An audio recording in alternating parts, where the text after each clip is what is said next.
My name is Ralph Simon. I'm the host of Futuretalks. Futuretalks is a specific look at what the future is going to bring. And this is a series developed by two of the world's leading futurists, Gerd Leonhard, who's based in Europe, and Glen Hiemstra from the United States, both of whom have specialized over the past many years in trying to understand and unravel the future such that we can understand it today. So I'd like to introduce Gerd Leonhard. Gerd, welcome to Future Talk. Thank you. Gerd, you wrote a book that has become a seminal piece of work over the last 2.5 years, where you looked at the future of music. And the book that you wrote is in fact called The Future of Music. Mm-hmm. Give us some background as to why you wrote the book and what some of your findings were and how this has changed the perception of the professionals in the media industry. Mm-hmm.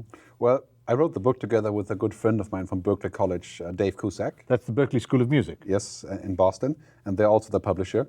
And basically the book was born out of our experience of 95 through 2002, of the huge changes that came because of the internet and the music business. So the concept of artists going direct, of promoting themselves, of having tools of distribution, of being able to be rated online, meet people online, all these things that came forth. And then of course the internet bubble crashed, which basically, like any sort of gold rush type thing, it has to crash first before you have a real business. Right. So it crashed, and out of that the whole experience was that we had put together actually ended up in this book. And we took stuff that we thought was definitive in terms of trends and momentum, one of them being the idea of music like water, the idea of a utility, which we're in fact seeing today, right? I mean, give us an example of how you think it's become a utility, and why do you say it's like water? People still have to pay for music, or do they not? Well, they pay for water too, right? I mean, it's an interesting angle. It's like people get a little bit worried about this at music as being a commodity, which that word really wouldn't fit here. I think that ultimately, if you look at what's happening in water, is that every single person pays for water, and we actually pay quite a bit. Right. And then we go out and we buy bottled water to drink, right, which is currently a $100 billion business, right? Growing at 17% per year. I mean, it's mind-boggling, right? So this is about 3 times bigger than the global music industry. Yes, it is, and the concept is very much the same.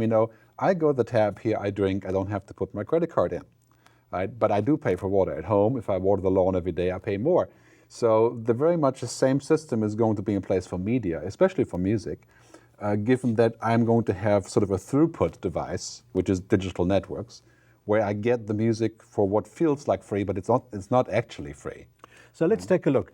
The traditional pattern was, if you were a musician, an artist, a songwriter, a composer, a creator, and of course today music is also visual, the MTV revolution 30 years ago. So if one is developing the new future of music, where the traditional pattern was that a record label would sign an artist, develop the talent, spend a lot of money in the development of the artist's craft, how is the future going to change this, and what is fundamentally different? I understand that the internet has changed things, but give us some examples of how the consumer face or the consumer-facing linkage works. Well, I think that we can take several already existing models like cable TV or like cell phone subscriptions, right, to where the user essentially pays, but they regard this as almost free. It used to be you pay $10 a month for cable in the beginnings. Right. That was after they were sued for years to not even be able to do it, right? Right. And now the average amount that the US subscriber is paying is $72 a month for cable. Right. And most people perceive that as free in parentheses, right? Because they have it and they just got used to it. In Europe, we pay $200 a year to even be allowed to have a television, right? Which would never fly in the US, of course. Right. So the concept of making a payment is accepted as long as sort of wrapped up and the value is clear. If you watch cable TV, you can have 150 people sitting in your living room, you wouldn't pay more, right? We have to have the same thing for music. There has to be ubiquitous payment for music that's wrapped up into other services. And we'll find this is already happening, for example, with AT&T and Napster. You have an AT&T subscription, you get the Napster music thing for free. That would work great except for the DRM, right, which doesn't work great. So, and then there's already several sort of flat rate proposals cruising around the world, including in China and in India, to where you essentially pay, but it's part of the access. So let me ask you this. from the point of view of the artist and the creator and the creative work, are you saying that the relationship with the audience has changed such that there's now much more of a direct conduit between the creator and the audience that is not intermediated as much by the record company or the music publishing company as might have been the case 15, 20 years ago? Well, I think that's essentially because the paradigm has changed in a way that music companies and, of course, film companies or TV companies are not just selling a product anymore. You know, the record companies used to be all about unit sales, right? And this was analog sales of CDs. That was the end product. Well, it's basically the end product could also be considered a download. I mean, that's a unit as well. Correct. Right? So, what was the fundamental change to allow the download civilization to really accelerate? What were some of the drivers, the catalytic converters, as it were, to making this change? Yeah, was it the internet? I think that, you know, if you're looking at this, at the general subject here, is iTunes is still very much a unit-based economy. To what we're switching to right now, literally this year, is an access-based economy. This is basically saying that record companies will not be counting how many units they've sold, but how many clicks they've gotten to the access of the content. Right. So when the Napster revolution started some 10, 12 years ago, when did Sean Fanning actually come up with it? It was 1997. Okay, so 98. We're now a decade later. We're now in a situation where the entire basis of the way that the music industry works has literally been turned upside down. Right. I think essentially it was apparent then that this was going to be the model. I mean, Napster offered, I think, some huge amount of money for an experimental license for an access charge to Napster. That was already on the table in '99. In fact, Bertelsmann invested in Napster. Now, Bertelsmann is the German giant that is one of the partners in Sony BMG, right. And were the people who actually bought Napster. I think they invested in Napster, didn't actually buy it. Right. They invested in Napster, and it was clear back then that if they were able to charge access fees to Napster and also wrap advertising into it, they would probably make more money than if they were pursuing the unit sales. So what you're saying, therefore, is that the record labels who traditionally would have gone to retail once the internet started, want to keep control, some of the control mechanisms have had to be completely changed or have become fragmented and drifted away. Yeah, I think given that the music industry, as opposed to television or film, is a fairly protected environment. You know, it's basically an inside environment. I mean, nobody knew what was going on here until you had the internet, so you could Google them, right? I mean, it was essentially controlled, non-transparent environment. So when we have the situation changing now, is that everybody understands what goes on. You know, what kind of contracts you have. You know, the fact that most artists never make any money selling music to begin with because of this system. So now all of this is changing, and it leads to sort of a tidal change to where the record companies become entertainment companies and essentially agencies, right? They are the ones who are going to take talent, develop it, and just put it out there, right? So what you're saying is that the role of the music company is still to discover the talent, but the control of that talent that they discover has now shifted from the record label directly to the artist. In other words, the artist has much more power and control in terms of their future. Well, I think that is happening everywhere. It's basically the creator who has the control, of course, what he creates and when he creates it, and the user who basically, just like the airline business, the user says, well, you know, frankly, I don't care that much about an assigned seat. I just want to book on the internet, be able to switch my flight schedule, you know. And, right. And Swiss Air has completely missed the boat on this and was sold for, 1/10 of the value to Lufthansa. Right. And the same thing is happening here, EMI being bought by Terra Firma. Now, Terra Firma is a hedge fund in London that acquired EMI. So effectively now, a hedge fund on the London Stock Exchange controls the Beatles, it controls the Beach Boys, it controls well, not Radiohead anymore, but certainly controls a huge catalogue. This was the kind of thing we actually projected in the book, The Future of Music, right? That's what I want, yes. Because we saw this coming. I mean, if you look at Warner Music right now, their valuation is like, you know, down there somewhere. The publishing company is worth more than the entire stock market valuation they have. So let's just focus on this question of the future of music. What you were saying is the future has changed such that it's no longer totally dependent upon selling your music through retail. Selling online is really the dominant form by which the younger generation of music consumers, and I don't even think you can call them consumers anymore. What would you call them? Well, there's two things here. First is that we have to face that our future in media in general is based on the digital natives. What is a digital native? We're old compared to those people. I mean, if you're looking at the overall scope of things, a digital native is somebody who grows up with digital technology at their fingertips. So wouldn't this generally be the primary generation of music consumers if, let's say, the demographic for the main consumption of music is, let's say, 12 to 28 or 12 to 30. Let's use that band. Would you say that that generation are, in fact, the digital natives of today? In fact, there's two trends here. One is that the kids who are growing up today, and I would take this from 10 to 20 sort of range, right? They're completely used to an access-based model. I mean, they click to get, right? That's what they do on Napster, on MySpace, what they used to do on Napster, and that's what they do on YouTube. They click to get, and they do the same on the phone. See the iPhone and the N95. They produce their own content, they remix it. And then there's a second group of people who are between 30 and 50 who are now completely switching and saying, wait a minute, I used to go out and buy this CD because I want one track. Now I can go to iTunes and stuff, and they get to cherry pick. And those are also changing. So we have the digital natives. We have what I call digital immigrants, which are people in that sort of range are switching, right? And the analogs, as they're called, right? People who are not plugged in, they're basically evaporating.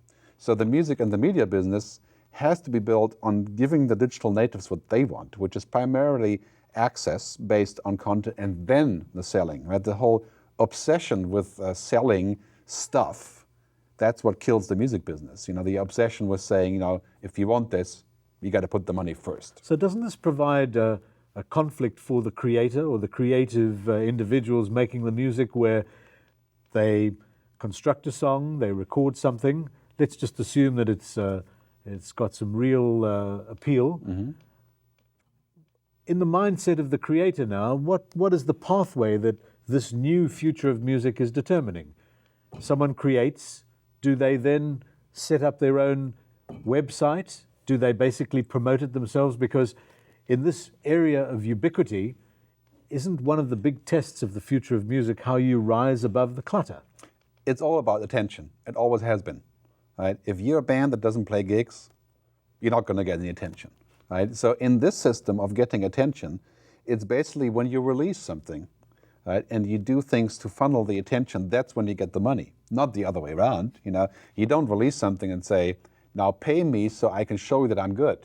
Right? It's the other way around now. You offer something, and then you find a way to promote it through various things and tie-ins, for example, sponsorships and tours, playing live, doing things on the web.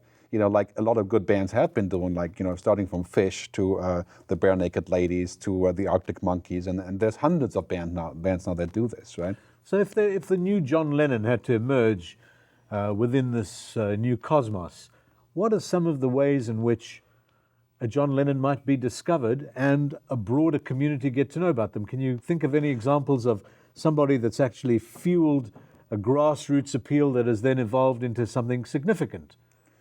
Well, there are several examples, including, for example, Prince, who was not a very good example because obviously he got started in the old model, right? But this is very much like blogging. It's entirely based on merit and work. I mean, this is a very Darwinistic system, right? If you're good, people will come back. How do they find out? How do you rise above the clutter? They find out from the others, right? So how does that process actually work or will work in the future?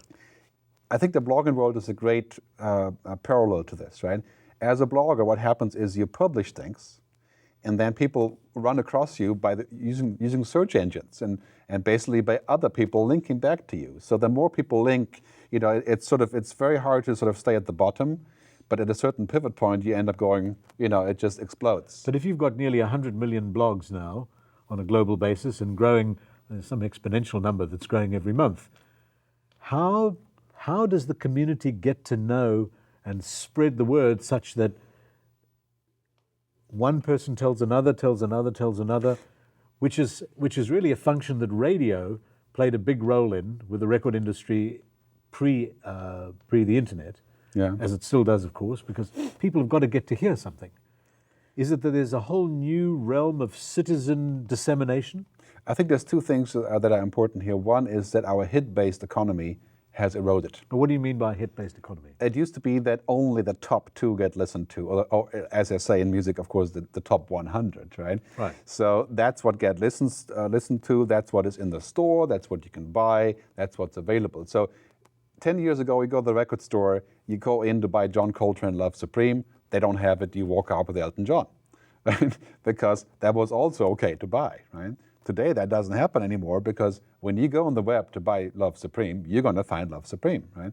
So what happens is... So what you're saying is that there's an endless stock of music that you can choose. The inventory is not limited by the shelf space in a retail environment. Having that sort of choice creates diversity, which means that hits have a much harder time of existing. For example, in television, which is a very good parallel, in the 50s, Gunsmoke or Dallas, I think Dallas wasn't around in the 50s. Dallas was in the 70s. Yeah, it was in the 70s. But Gunsmoke or I Love Lucy got 70% of Americans watching it.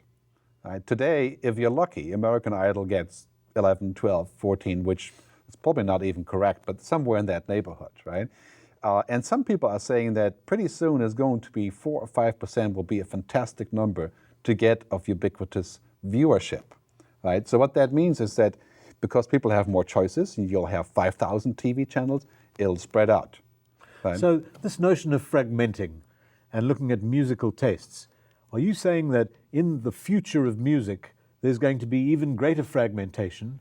There'll be a niche that an artist or a band or a writer can find themselves in, and if you can attract people to your niche, even if it's smaller than the mass pop market, you as an artist will actually be in a better position than were you to have gone the traditional model with signing to a record company. Well, what you want to do in a way is you want to be the hit in the niche, right? So give us an example of who you see as actually being that. Is Jack Johnson somebody who fulfills that? Maybe, but I'm looking at more like labels like ECM Records for jazz, you know. Now, ECM is a German-based company that specialized in esoteric jazz music. Yes, and Manfred Eicher, who's the main producer, he's succeeded in building a brand to where ECM Records is the hit. But it is jazz. a very small label by global standards.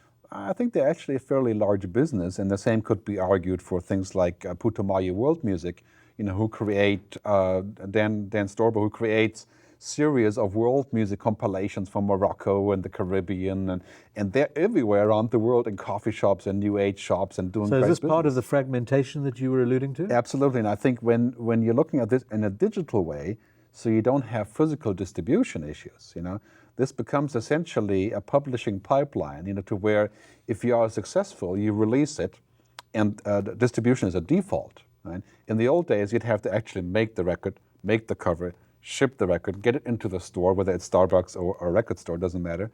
You have to get it out there. Today, distribution essentially is a default, right? I mean, if you release it online, it'll be available, right? Whether it's licensed or not, you know, it's a different discussion, right? But distribution is a default, and very much the same thing is true for television now, right? To where a lot of producers who are now rejected by the major networks are going to publish direct using outlets like Kite TV, like YouTube, like Rever. And this is, we've only seen the peak of the beginning the start of this, of it. right? I mean, this is a total, like, you know, most of the iceberg is underwater, right? Gerd, I'd like to ask you a question. In today's world, where more people are consuming more music than has ever been the case before, has music become commoditized, or has music become more targeted? I think basically in the scenario that we have today, music is absolutely ubiquitous, right? It's absolutely everywhere. Listen, I mean, if you say using, I think we have to be aware of the fact that the issue of downloading, buying, or owning music is completely merging with listening. I mean, broadcasting is essentially receiving of music, right? I mean, digital radio is distribution, right? So if we talk about this issue of saying that, you know, you used to buy a CD, then you own the music, but you listen to the radio, you don't own the music, that's not true anymore. I can just save it on my memory card, right? A digital audio broadcast stream requires a button that says record, right? And so that's really the same thing. So in the end, what's happening is that access to music and using to music has to be ubiquitously licensed to the end user, very much like radio. But in an earlier time where music was so important, today the demographic that are the main music buyers on a global basis, don't they have other interests? The internet, is just one of a number of different elements competing for their attention.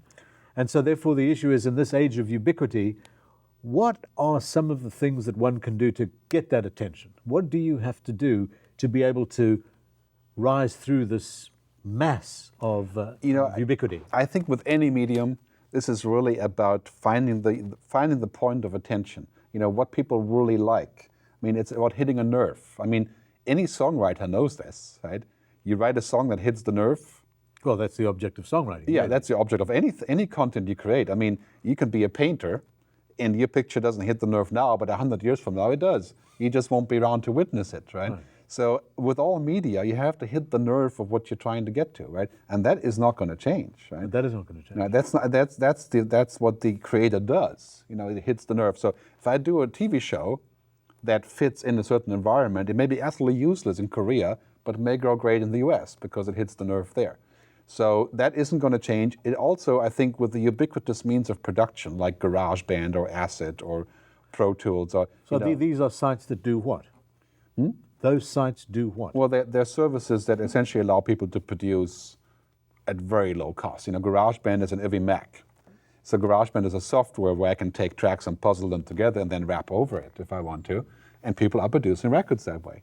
But for me, also blogging, similar world, or podcasting, I think ultimately talent, real talent to hit the nerve, right, is finite still. The tools of production are becoming more, but the real ability to do that, the real Hendrix, Miles Davis, George Irving type creators, there aren't going to be a lot more just because I have more means of production. So what I'm saying is that I think that what's going on is that we can go out there and put stuff out, as I'm doing myself with the blog or as a writer. But I'm realizing that if the quality isn't there, I'm not getting an audience. Okay, let me give you a hypothetical. We have 4 young people that have decided to start a band. One of the 4 is very involved in the internet. They decide that what they will have to do is they're going to be playing in their local area, so they do have a performance ethic. Mm-hmm. They want to be able to establish a little platform for that particular group. They establish a website. They tell people in their local area where they'll be playing. Mm-hmm. Do they have to do more than have a website today? Well, I think today it's of course you have to have a website, which is a window essentially, right? But really it's about syndication. You take what you do and you open it up for people to use, right? And so this would traditionally have been the responsibility of the record label. Right. And syndication today is digital, right? So the hottest trend here is what I call the widgetization of media. The widgetization of media. So first of all, explain what is a widget? A widget is essentially a flash-based, using flash technology, right, a media player.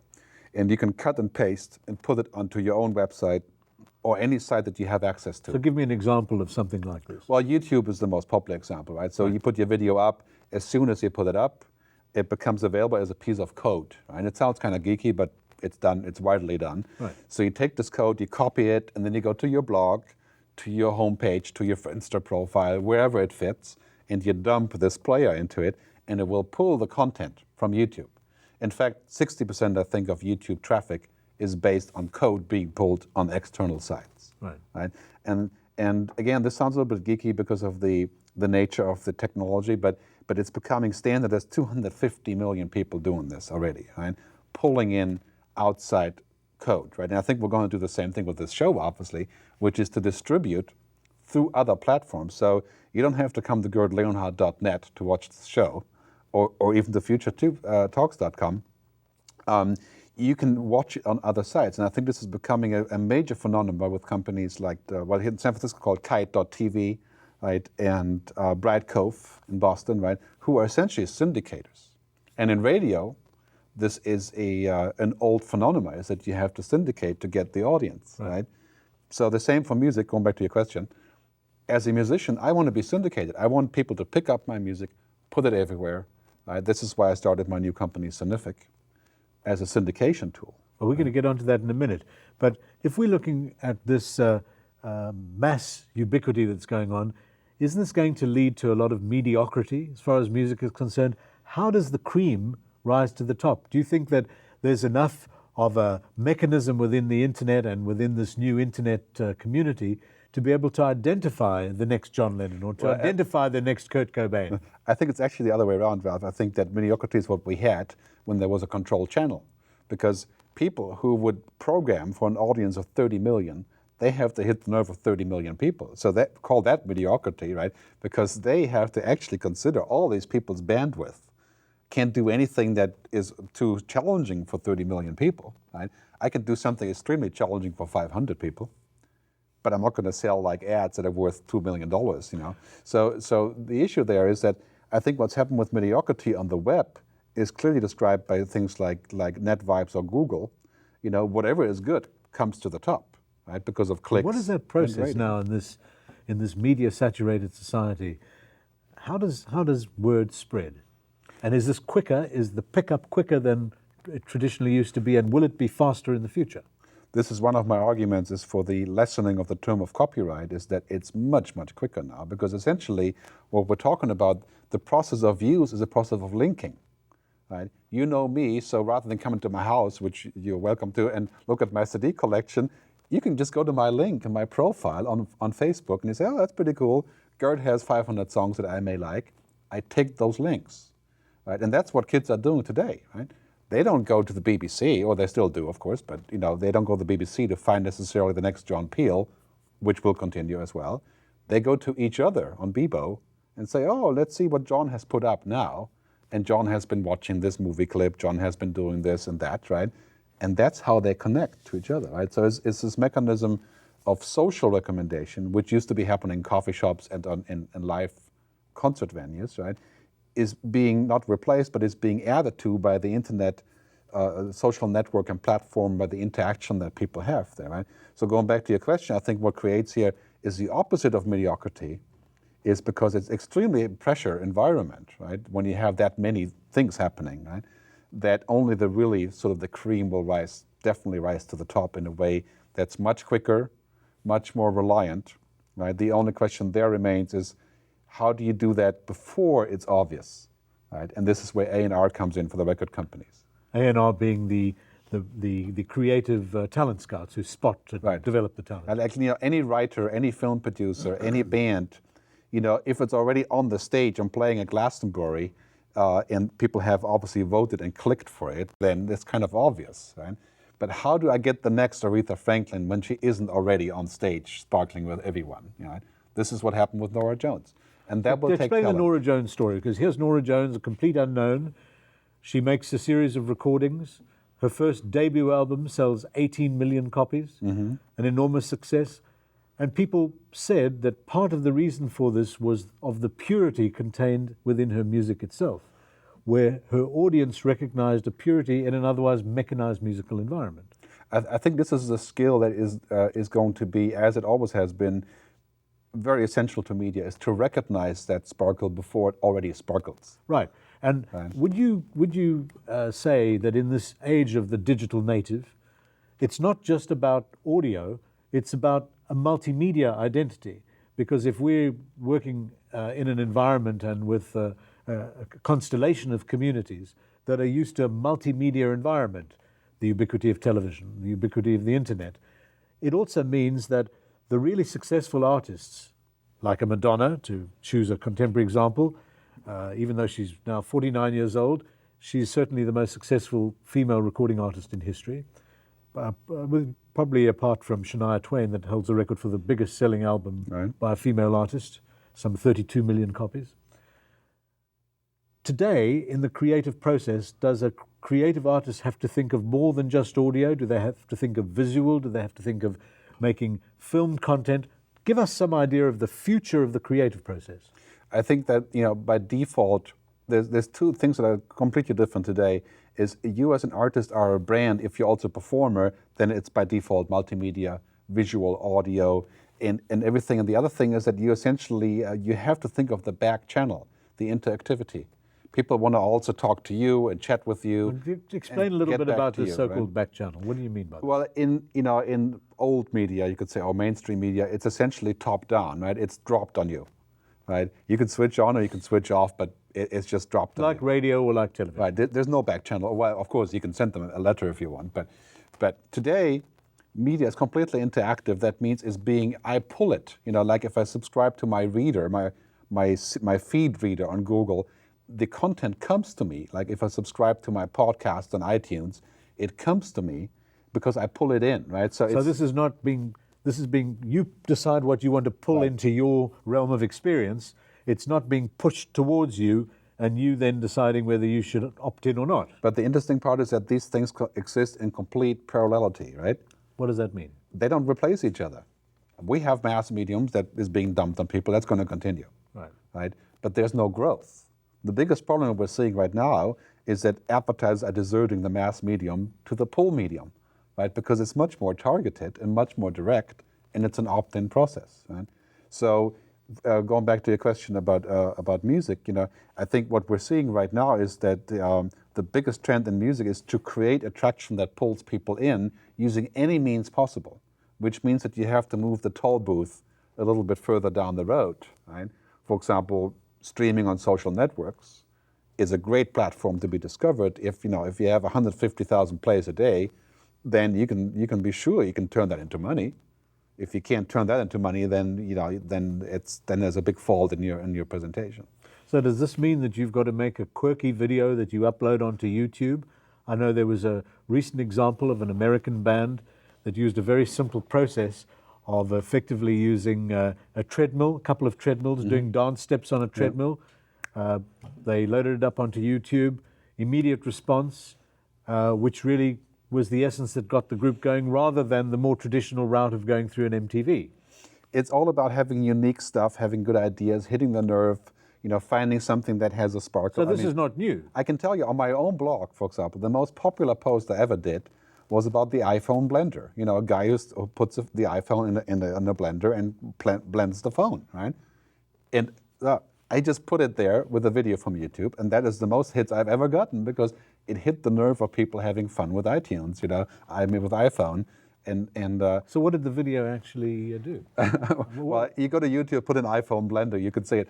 But, it was funny. It was just funny, just a joke on iPhone. But, that sort of thing shows that if you hit the nerve of people at the right time, they will flock to it, right? So my traffic went, I had a 10-time spike that day.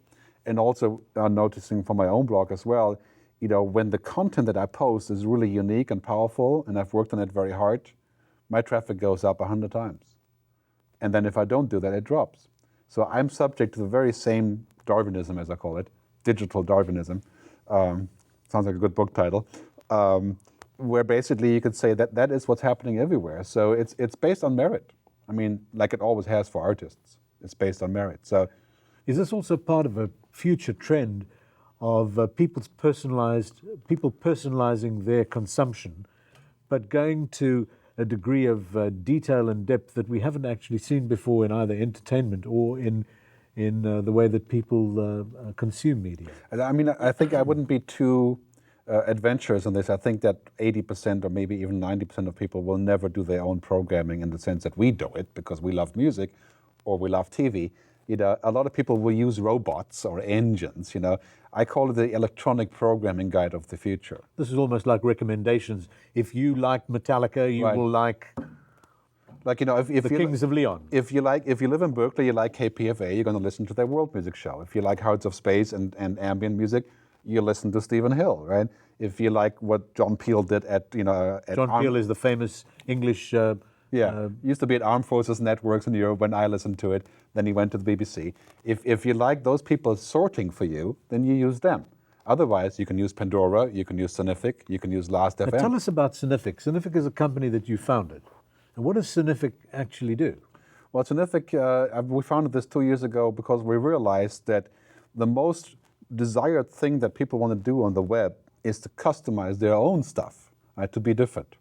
This goes for dating sites, it goes for social networks, for stuff like MySpace and even LinkedIn. So on social networks, just give us an idea of the scope and the importance today of social networks. How big is this phenomenon? I mean, we know about MySpace, Facebook, Bebo, the trinity of leaders in that space, but give us some idea of the depth of this. Is this a global phenomenon? Yeah, I mean, it's absolutely, I think it's one of the biggest trends that we're seeing in media and parenthesis today is that it has become so easy to self-publish. It used to be like you need the skills of a programmer to make a web page. Now there's like 1,000 services, including Google Pages and Web Creator and Site Creator and and Yahoo and whatever. You can make a page in an instant without having to do anything. I mean, my mother could do it today, right? Using standard templates. So, as far as Sonific is concerned, and this company you decided to found, is this using some of this new thinking? Just tell us what does Sonific actually do? Yeah, well, Sonific provides music widgets, right? Music players, essentially, that people can drop into their own websites. Right. So the idea is very much to say, well, like a ringtone. I put music on my personal page on gerdleonhard.net, or I put it on my MySpace page or wherever, and it sort of tells people who I am. There's been a recent study by Oldswang about social media. It's a UK company, and basically what it says is that almost 39% of people and 60% of teenagers have added music to their online profiles, community sites, personal web pages. And that is the top thing that people want, is they want to sonify, in parentheses. So it's almost like their personality badge. Absolutely. I mean, if you come to my website, let's say I'm on a dating site, okay, which we cover a lot, right? And I'm looking for a friend or a date or whatever, then if I play Norwegian punk music, I'm a completely different guy, right? Or if you come to my social network, come to my webpage. And we have several thousand people who have massage therapists and sort of healing practices, right? They use that as a soundtrack. As an example, in hotels, for every boutique hotel, that website you go to today has music on the website in some place, like an intro, to set the vibe. This is like the sound icon, right? And this is going to be total default. I think in 2 or 3 years, there won't be anything left on the internet that does not have an audio component or a multimedia component, essentially making websites into a bit of a TV channel each. So, getting back to this whole notion of citizen publishing, citizen broadcasting, citizen creativity, Sonific does what regarding music? Yeah, Sonific is the framework for all of the record labels and publishers to basically submit to the social network. So right now it's a crowd of 225 million people, about 750 websites. We have already made deals with 43 of them, so we're pretty much on the way. We cover Facebook and Google, Blogger, Typepad, WordPress, MySpace, and so on and so on. And we basically have created a plugin that allows people to post music on these websites. And we license every single song from record companies. There's about 200 music publishers. Music publishers as well. 225,000 songs that we currently have in the repertoire. Some hits and some sort of more long-tail stuff, right? There's some forward-thinking major labels are part of this as well, including RCA in the UK and Columbia Records in the UK, that are essentially publishing through us, because people will then discover the music and click through and do something, whether they join a blog, buy a download, order on Amazon.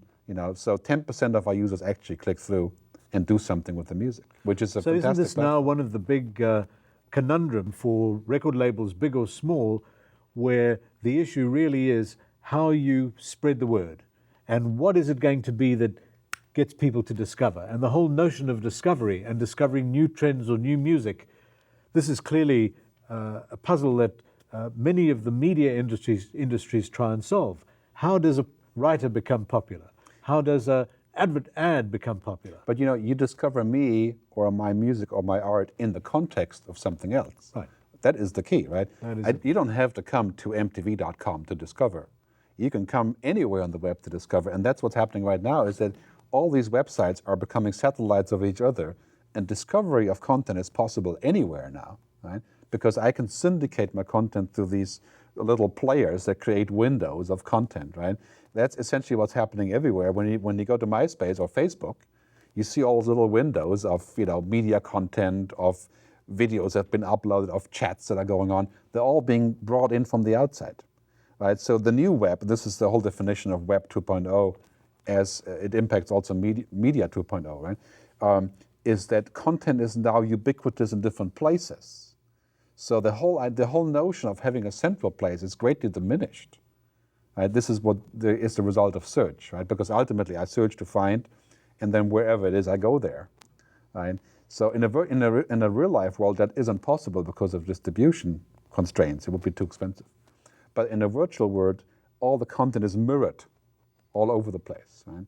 In other words, for example, the new definition of radio is essentially fishing for that content like Project Playlist does, which is similar to what Sonific does, but without a license, is to combine the streams of the web and make a program out of it. Right? So the whole concept of Web 2.0 is essentially a decentral concept. So essentially, the whole notion of fragmentation is a fundamental part of the future. We're going to see even more fragmentation, so that you get the specialized niche of a niche of a niche. Absolutely. And I think, however, paradoxically enough, I think we will also have hits in those niches to where there is like lead fragmentizers, like in the blogging world, Boing Boing is one of those, they fragment and they put it back together again, right? So it's essentially, in a way, that's what I'm doing. I take all the fragmented stuff and I put it back together and I give it back to somebody else in a concise way, right? So, and this is what impacts copyright, right? Because if you, as Larry Lessig says, in a read-only world, right, I can only go somewhere and read or consume what's there. I can't do anything. I can't remix. I can't send it back. I can't share it, right? In a read-write world, I can read this and then write on it and then send it to you, right? And this is essentially what the internet is, what it does, right? Because every computer is a copy machine, right? So I can use this in a way of saying, if I can only read it, then it's essentially back to the newspaper. I can read the newspaper or throw it away. I can't cut it out and then, collate it and send it back to the New York Times to publish, right? But the web does that. The web allows for interactivity and for sharing, right? So I can make a playlist of 25 songs, for example, on Sonific. I can put a message to it and say, hey, Ralph, these are really cool world music songs I found on CD Baby through Sonific. Listen to it, I'll send it to you. Right? That's quite different than saying go to mtv.com and look at the greatest hits. Right? And I think there will always be people who do that are just consumers. And this is why I like to use the term people formerly known as consumers, because many of those people are now becoming contextual creators of this. Right? And this is a trend that we see absolutely everywhere. We see it in television, we see it in film. Has this been the phenomenon of DJs mixing up different songs and basically fragmenting the music itself to create a form that appeals to those fans of the dance category? Yeah, absolutely. But of course, it has always been that way. I mean, Bob Dylan said basically the best artist is a remixer, or something to that effect, right? So there isn't a single writer who isn't influenced by other people. Right? So today, what's happening with digital technology is because there's such a huge flow of input, is that I can sort of piece this together, right? And with music, that's becoming increasingly easy because of technical means like GarageBand. But isn't this also diluting some of the creativity, where people are now going to fragment so much that does real originality still have a chance to flourish and surface? Well, I think it's just, because there's a sort of you could say there is the noise level is outrageous, right? There's no doubt about that. But because the noise level is high, it does not mean that ultimately I think somebody who has real merit gets to the top very quickly, because basically in this sort of environment, it'll be extremely quick. I mean, you can publish something and people can trample it and call it, whatever bad things, like in half an hour on the web. I mean, you can see applications or website launching, and within 2 hours, the blogosphere, where people are blogging, has smashed it to pieces, and you'll never hear of it again, right? And equally, if something is on the other side of that idea, there will be a massive pickup by a great community. I know there was a video a couple of years ago of two young Chinese guys who did an a cappella version of an old Backstreet Boys song that was loaded up onto YouTube and became an international phenomenon. Mm-hmm. Similarly, a young Indonesian guitar player who could play extremely fast suddenly had a world audience that came out of nothing. What I'm interested to try and determine in the future of music and the future of media is, what are those catalytic points? What triggers something like that? Is this a small group of people that immediately grows, almost like a flash mob does, into a larger constituency? What is that process? How does that suddenly happen? I think that it goes back to the hitting the nerve kind of idea.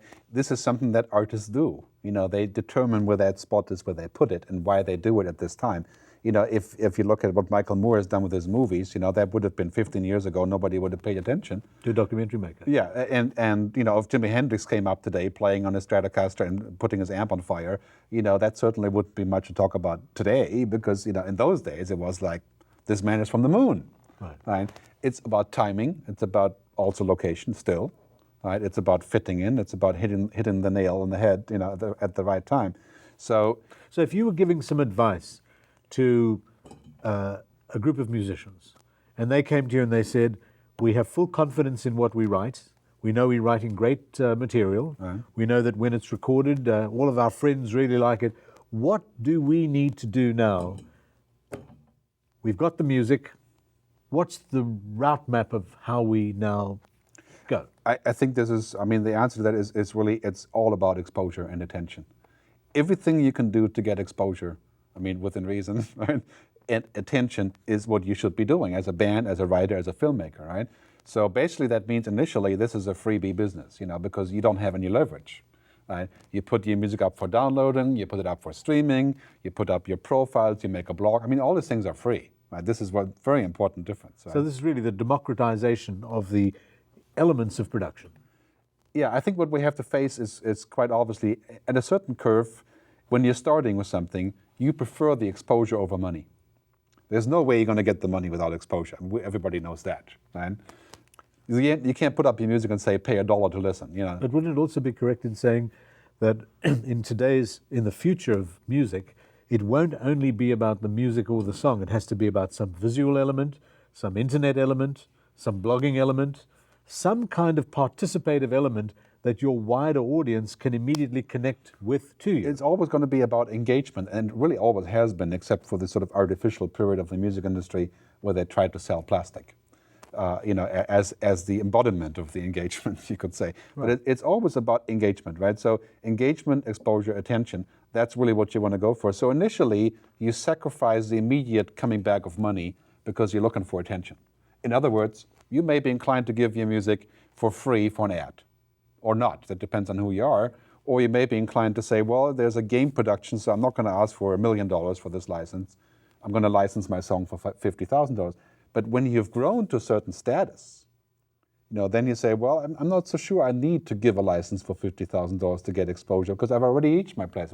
It's a question of leverage.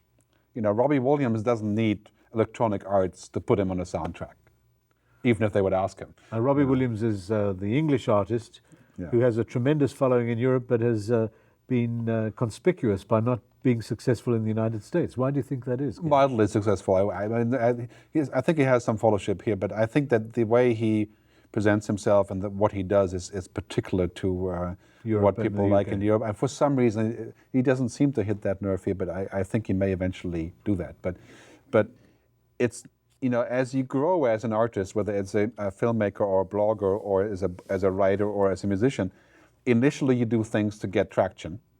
And then later you can turn that around a little bit and put up the toll booth a little bit earlier. Right? And that is a very natural process. So we can't just make rules that say it should be all free across the board because it doesn't have to be. Right? But at a certain point, I think you have to convert the intention into money. And you can do that by being part of subscription services, licensing, branding, advertising. So doesn't this all mean that music today is a loss leader for an artist's wider activities? Someone might make music that they'd give away for free, but that might then supplement their concert revenues, their... No, I don't think it means that at all. I think what basically our view has been distorted by the CD revolution. The CD came around and was essentially a reissue of the music, right? And it made so much money that everybody thought, wow, this is great, just let's keep on doing this, right? But music has always been about the brand. It has always been a revenue flow of 50 different things. Live concerts, merchandising, ticketing, contract work, motion picture scores, games, licensing, all these things that have to do with the brand of the artist. So we're going back to this now, to where the artist brand and what he stands for, what he does, that's the value of the music. So do you feel that we're in an optimistic environment? Do you think the future of music offers far greater opportunity than it might have done in an analog era? I think, again, going back to what you said earlier, I think the opportunity is huge because we're merging now music and visual arts are coming together. So as a music company, as a musician, I'm a complete multimedia experience, right? So I can sell all of these things in different places, and this is why I'm very optimistic about this. At the same time, I would caution to say that because of the democratizing of the means of production, that the pressure from top of the funnel will be fundamental, right? So I got to be really good to be listened to. Or really unique, or really original. So originality is still the key. I think that's absolutely the key, and I think if there's one piece of advice, for musicians and artists and even labels, is to be unique, to be different, to be the king of the niche, so to speak, right? Because that is really ultimately, that's the place you can have. The king of the niche. That's what people have got to look for, the king or the queen of the niche. Because if you do that, that will then mushroom and grow for you in a way that might completely surpass all of your expectations. Well, I mean, let's face it, I mean, hip-hop was a niche market. Now it's a mainstream, right? So this doesn't mean that you can't eventually be, a huge cultural icon, so to speak, But I think it will be much, much more difficult, if not impossible, to be Gunsmoke, Dallas, or the Rolling Stones today, simply because of diversity of choice. Right. Well, Gerd, these have been interesting ideas in which certainly stimulate a lot of thinking, certainly ideas for creatives and for musicians and for those people that want to understand how you get to a wider global audience. Thank you. Thank you very much.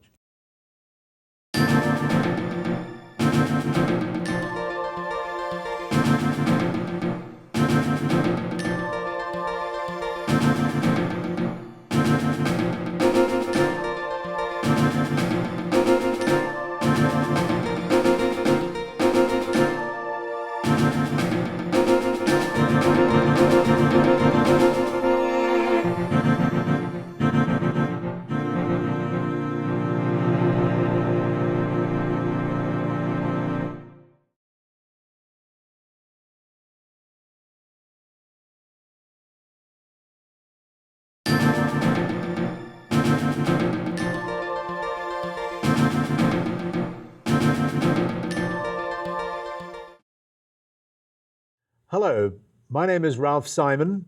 I'm the host of Futuretalks, and today we are very privileged to have with us one of the world's most distinguished futurists, Glen Hiemstra. Glen is the author of a very, very important book called Turning the Future into Revenue, which we're going to discuss during the course of our talk, and also just examining the whole notion of the future's impact, and how we are going to perceive what the future will bring to us now. Glen, a warm welcome to Futuretalks. Really great to have you here on this show. Thank you. Glen, one of the things I want to just raise with you is the future, as you've said on your website, is creatable. And the future is not something that just happens to us. The future is something that we can actually plan for. That's true. The premise of the book essentially can be boiled down to a somewhat counterintuitive, but as soon as you stop to think about it, kind of obvious point, which is that the future creates the present. We think of life as a situation in which people did things in the past that gave us the world that we're all living in today, and that we're making more or less important decisions today, and that's going to give us the world of tomorrow. But in an interesting way, the images that we have of the future come back to us and tell us what we ought to be paying attention to, what we ought to be getting ready for, or what we ought to be trying to avoid, or what we ought to be trying to create. And so if you want to change what you're doing today, and this is what I do when I'm working with organizations, if you want to change what you're doing today, the most important thing you can do, the most valuable leverage point for change, is to change what you think about tomorrow, what tomorrow looks like to you. And if you change that in a way that is powerful, people will behave differently in today's world. So are you saying, therefore, that wisdom of the future is really about studying basic needs, then projecting in chunks of time? What would you say would be the chunks of time that you're looking at? Would you be looking at how to think in 25-year fragments, 50-year fragments, 10-year fragments? Yes. That's always an interesting question. Whenever an organization wants to, or a person really says, how far ahead should I look? The standard is 3 years, 5 years. And in today's very fast-paced world and internet-based time and all of that, people began to believe that it was kind of a waste of time to look more than a few months ahead. And we still have this debate all the time. But and the longest-term project I ever worked on, by the way, was one in which we tried to look 1,000 years ahead. Now, how is that, that was possible? I mean, that would really be a bit of a stretch intellectually, isn't it? It was a big stretch, and it turned out to be very hard. The question, it was a foundation, provided a bunch of money, invited a bunch of scientists from around the world based on the idea that they might actually know the answer to this question. And the question was, what will it take for humanity to survive for another 1,000 years? But these are very fundamental. But those, and what we came, the conclusion was, after a lot of conversation, was it takes a certain change in values. When I'm working, in a more realistic way, that was a very interesting project. I'd love to do anything like that anytime. But most organizations want something that's more practical, and so I am arguing, and the book argues, that you ought to look a decade or two ahead, not because you're trying to figure out what you're going to be doing in a decade or two, but so that you have a better chance of seeing what you ought to be doing next year and the year after, right, because of what's out there. Why a decade or two? If you only look 3 to 5 years out, you don't know exactly what's going to happen, and yet at the same time you know that not that much will change. If you look a decade or two, you know that things could be very different. And the way you know that is you look back a couple of decades and you see how different the world was. 2 decades ago, no World Wide Web. So you have to assume that sometime in the next couple of decades there's going to be a change as significant as that. Well, to what extent can you tease out what some of the features of that might be, and what does that tell you ought to be paying attention to in the next year or two? That's a time period. I also like the time period of 1 or 2 decades because everybody who's looking at it can imagine, with some luck, still being alive. And so they think, well, this will actually matter to me. If we do some things that change the world in a decade or two, I'll still be around to see it. If you go further than that, then they think, well, I'm not going to be around anyway. So it becomes less relevant. It becomes less relevant. It's still important, but it's less relevant to people. And so that time period, 1, 2 decades, turns out to be a very good time period to stimulate creative thinking and yet be close enough that it seems real. So, Glenn, if we look back historically and look back where people trying to determine the future would have been called prophets to a certain extent. If you take Nostradamus as one of the great historical figures, even Rasputin, if you look at Eastern Europe for an example.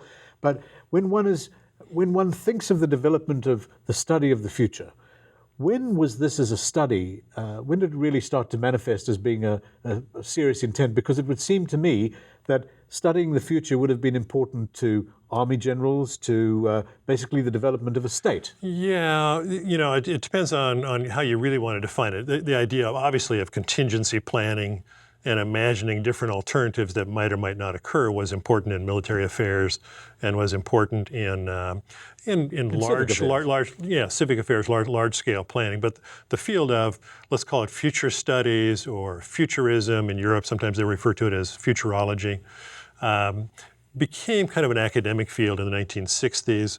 Interestingly, I think it kind of coincided with the space program and the idea that we might expand off the planet, and also with the telecommunications revolution that was going on that allowed, easier communications across continents, and interestingly also with jet airplane travel that made travel faster. And so people began to sense the pace was picking up and that large things were happening that would have planetary scale kinds of impacts.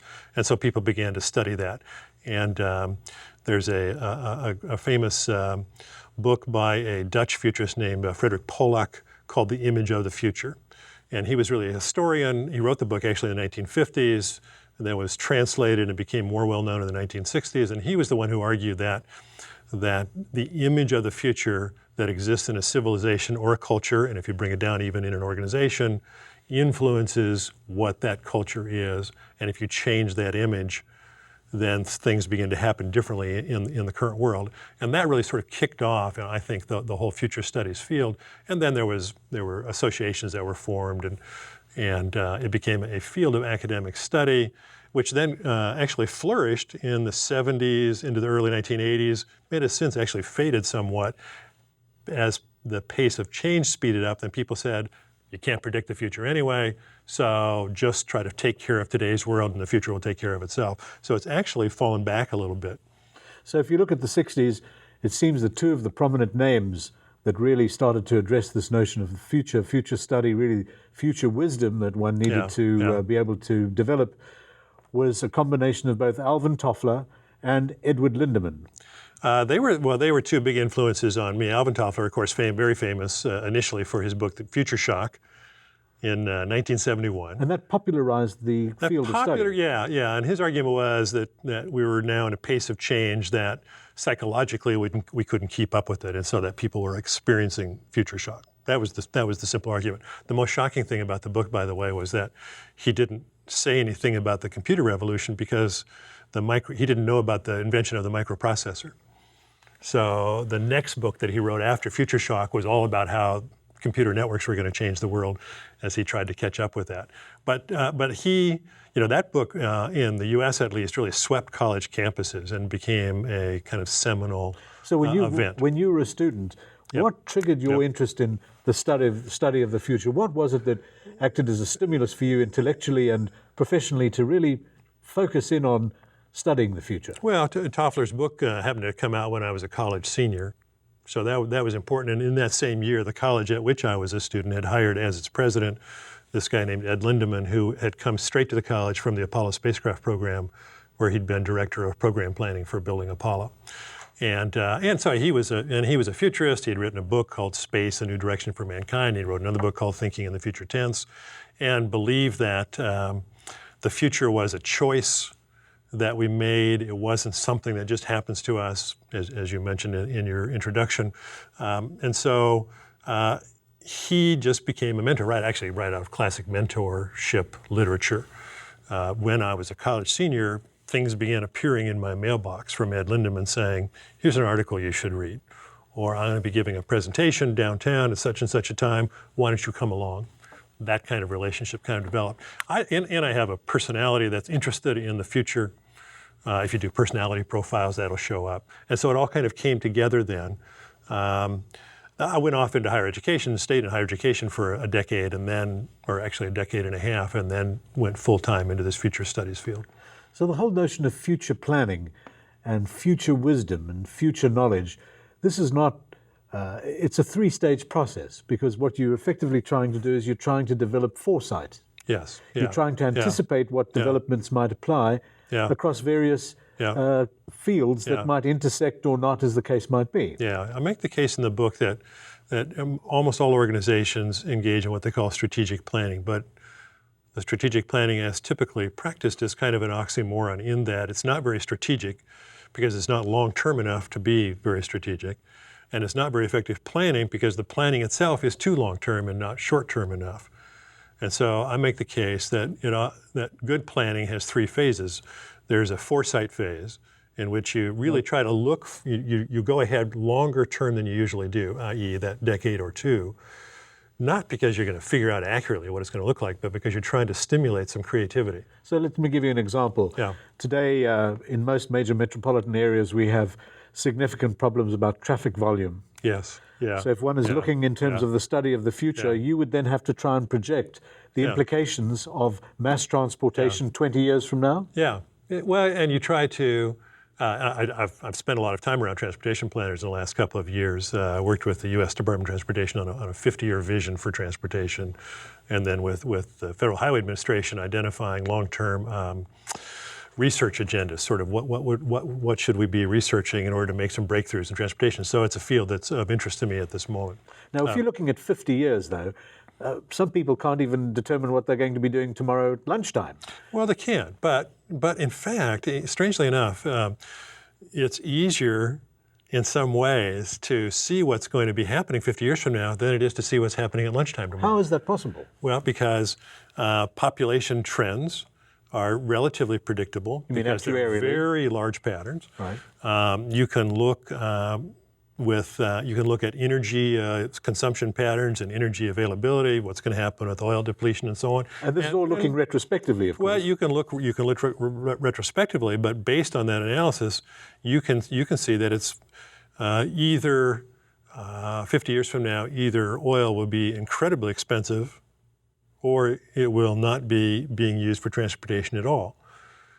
Well, if you look at the day after tomorrow, you can say, well, we don't need to change anything. Sure, gas is a little bit more expensive, and sure, we might run out of oil someday, but 50 years from now, you know for sure you're going to be out of oil.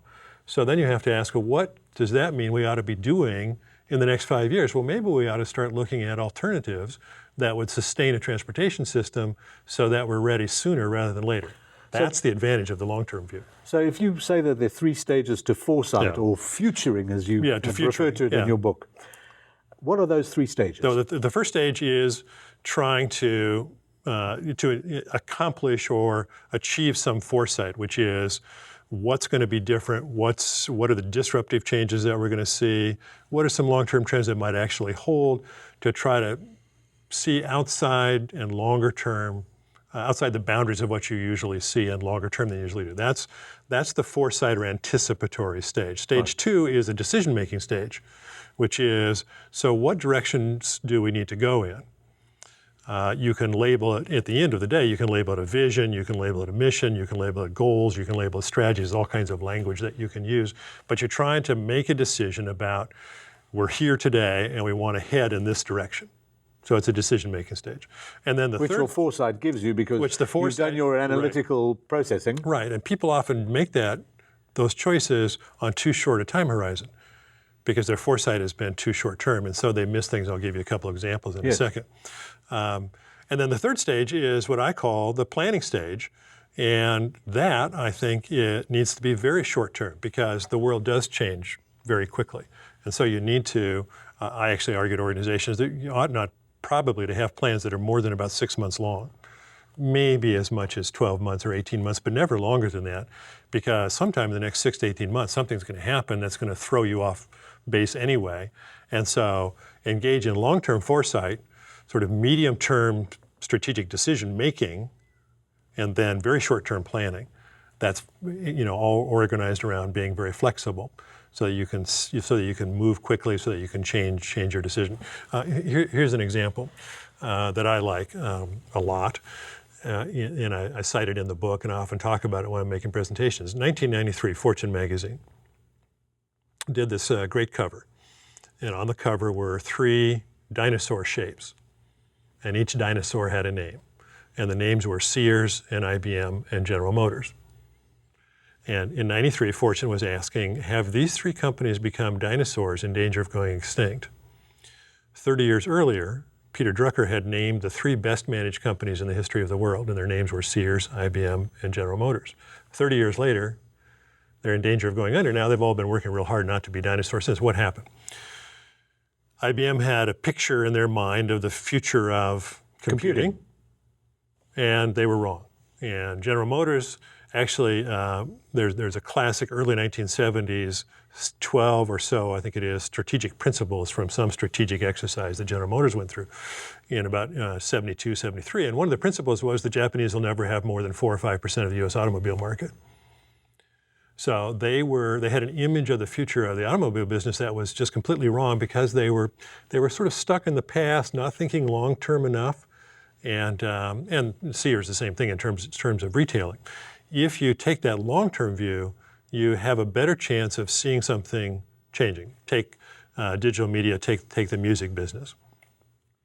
You have the digital media companies, you have the classic music producing companies, not really looking, if you look out, not at the internet of today, wild and crazy though it is already in terms of what it's done to the music industry.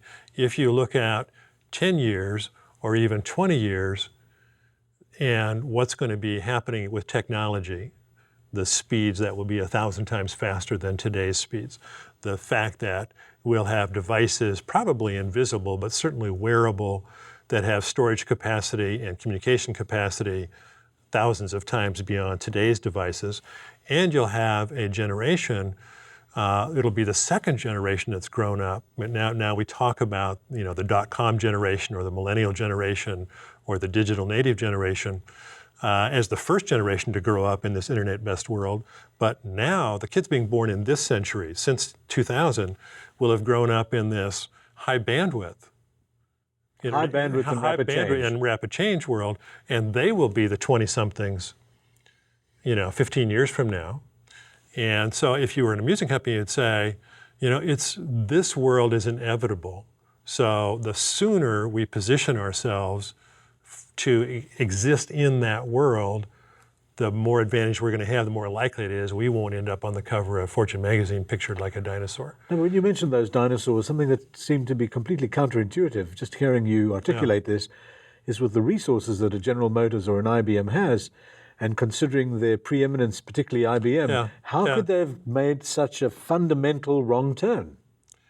Well, does this happen in large structures? It happens. It happens all the time. I mean, I think the numbers. I just saw these the other day. That if you look at what would be the equivalent of the Fortune 100 globally in 1900, by 2000, I think it was 29 of them still existed, and the rest of them were gone.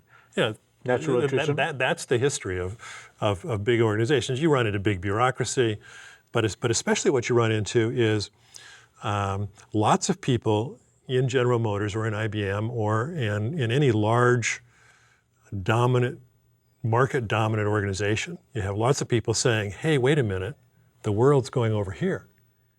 And everybody else says, oh yeah, but we're too busy. Oh yeah, but we've got a lot of investment in the way we're doing it now. Let's make sure we use up that investment, and we'll have time to change when the time is right. But then suddenly the time isn't right anymore, and they've sort of missed the window. And so then they end up catching up. It's just sort of the nature of very large organizations.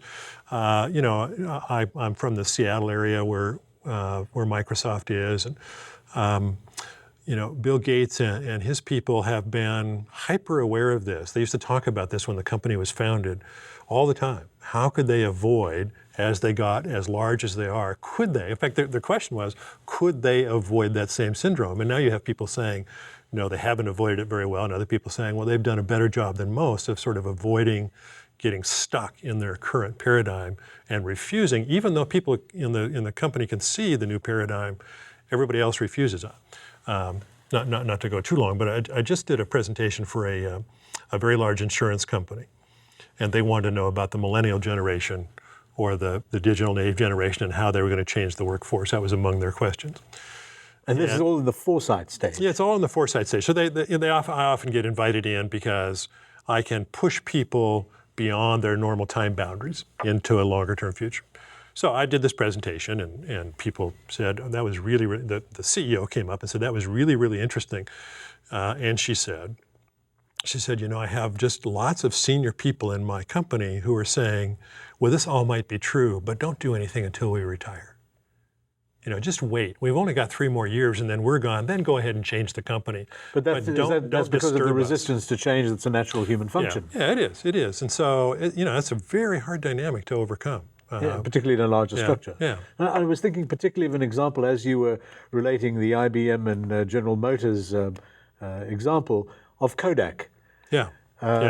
With the disappearance of film and being replaced by digital cameras, who would have thought that a titan of American business could have gone through such an extraordinary apotheosis as Kodak? It's so hard it's just hard when you're in that position of dominance to believe that the world can change that fundamentally. I happen to have a good friend who was the director of a virtual reality lab, who was he had a consulting contract with Kodak. I don't know that I would say he was the key consultant or a key consultant, but he had a contract with them.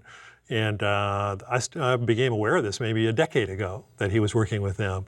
And he would come back and he would be frustrated because he would say, I'm working with people who are trying to convince everybody else in the company that the world is changing. But most of the people in the company are saying, well, I don't think it's really going to work out. I think that digital stuff is going to be a big fad. How can I have people organize all those pictures? And film's got a ways to run yet. And so it's the natural process in those kinds of organizations. And he couldn't, I'm sure there were other people trying to make that same kind of conceptual breakthrough in the company. It's very hard to do. I would say it's certainly historically more rare that people kind of leap ahead of that curve who are entrenched in the old way of doing things than who don't, who stick with the old way too long. So don't you believe that something like Moore's law, which stated the fact that every 18 months computer capacity is going to double, this kind of foresight, and particularly the environment of change with things moving so much faster, is this not making both governments, corporations, and individuals be aware of the need for change and also the importance of foresight and planning and the constructs? What I observed now, a little bit about my history. I was in higher education until 1987. So now this is 2007. Right. So 2 decades of this full-time futuring work. So I've been around a lot of organizations from just as the internet was beginning and prior to the World Wide Web, and until now. And so I've seen this in the early 90s when I was really starting this. People were very excited about long-term planning. Partly it was anticipating the 21st century, and we ought to ask, what's the 21st century going to look like? Then the web hit, and then people began talking about web time, and people began saying, the world is changing too fast, and planning is obsolete. And so what actually happened was rather than... because the traditional planning cycle would be much longer and wouldn't rely on disruptive mechanisms. Even a 3-year strategic planning cycle was too long. And so, as you know, the mantra became flexibility and just doing things just in time. And the idea was, let's just adjust day by day. And part of this was because an awful lot of late 1990s, internet entrepreneurs were interviewed, and they were asked, well, so what's your planning process? And they would laugh, and they would say, planning process, we just come in every day and try to keep up.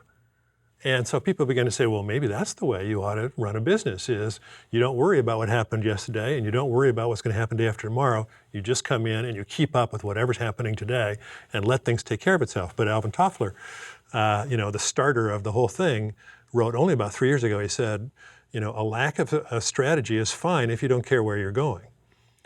And it's true that flexibility will keep you alive for a while, but you still will never really get where you might want to go if you don't have some idea. Just to give you one more example, Bill Gates was often cited as somebody who didn't have a strategic plan. And they didn't engage in company strategic planning retreats and didn't have big meetings that were formally identified as the day we create the vision for Microsoft. And so people would often to me say, well, just look at Microsoft. They don't have a vision. They just sort of watch what's happening in the world. They see a good idea. They grab that idea. They either buy it or they recreate it, and they outperform everybody else faster. But I tell this story in the book. It was about 1989, I got invited to sit for 3 hours one evening. It was one of the really key fun experiences of my life, for 3 hours in front of 100 high school students who were in a summer leadership program.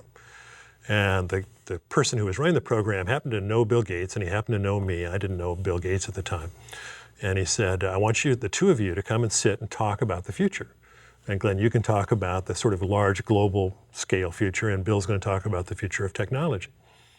And I had never met Bill Gates, and I knew what Microsoft was.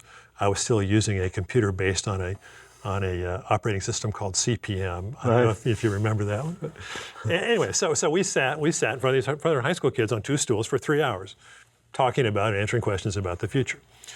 And Gates said, look, he said, at Microsoft, we know that we can't forecast exactly what technology is going to be like more than maybe 36 months in advance.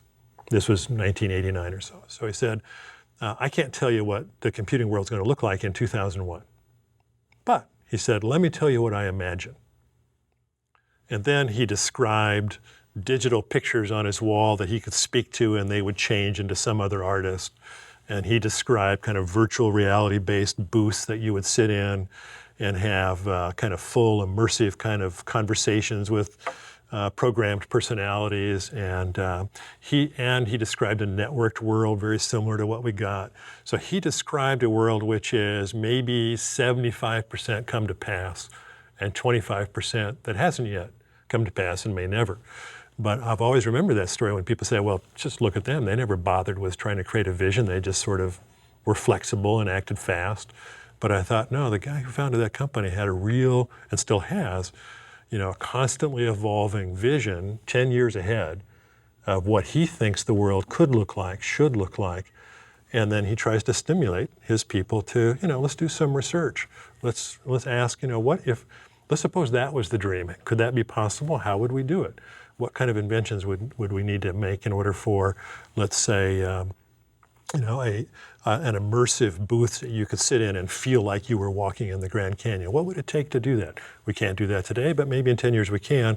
What would be the interim steps? That's the way they work. So Glenn, it seems to me then that imagination is one of the key building blocks. Yeah. Because if you can try and just project some kind of Imagineering, for want of a better word, which is really one of the Disney company have a whole Imagineering group. Yeah. You first have to have a sense of imagination, marry that to your trinity of strategic planning objectives. Yeah. So give us a few examples of where you're looking 25 years out in a world today where things move so fast. When the first mobile phone, as an example, came out some 15 years ago, many people referred to it as a brick because you needed a special case to carry. I owned a brick. Yeah. You owned a brick? Oh, yeah. Now, who would have thought that today you have 3 billion users, or similarly, that television could now be fragmented into 1,000 channels rather than just 3 terrestrial channels? How do you build that into future planning and future thinking and Imagineering? Let me say a couple of things about that. By the way, I was on the board of a virtual reality startup company in the mid-90s, and when we went bankrupt because it was too expensive to do virtual reality, and we were about 15 years too soon. Right. Our key programmer went to Imagineering, went down to Disney and got a job with Imagineering. But in fact, all of those things have been foreseen for years. I remember.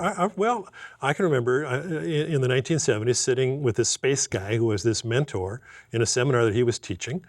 And he said, this is probably about 1976. He said, there's going to come a time when your telephone, your television, your radio, your record player, he called it a record player, your record player are all going to become one device. And this was 30 years ago. Yeah, this was 30 years ago. Sometime later, I was reading an old novel by Arthur C. Clarke, which was written in about 1971 or 72. And in it, he has a character take out something that essentially is exactly like a PDA. At the time, I thought of it as kind of like a Palm Pilot, but now it's more like an iPhone or something like that, and use that device.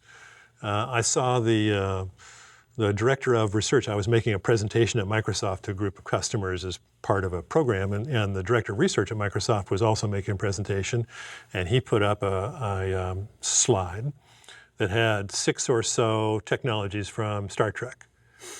And he said, now you might think this is kind of silly, but here's how this technology is becoming real, and here's how this one's becoming real, and here's how we're moving in that direction, and so on.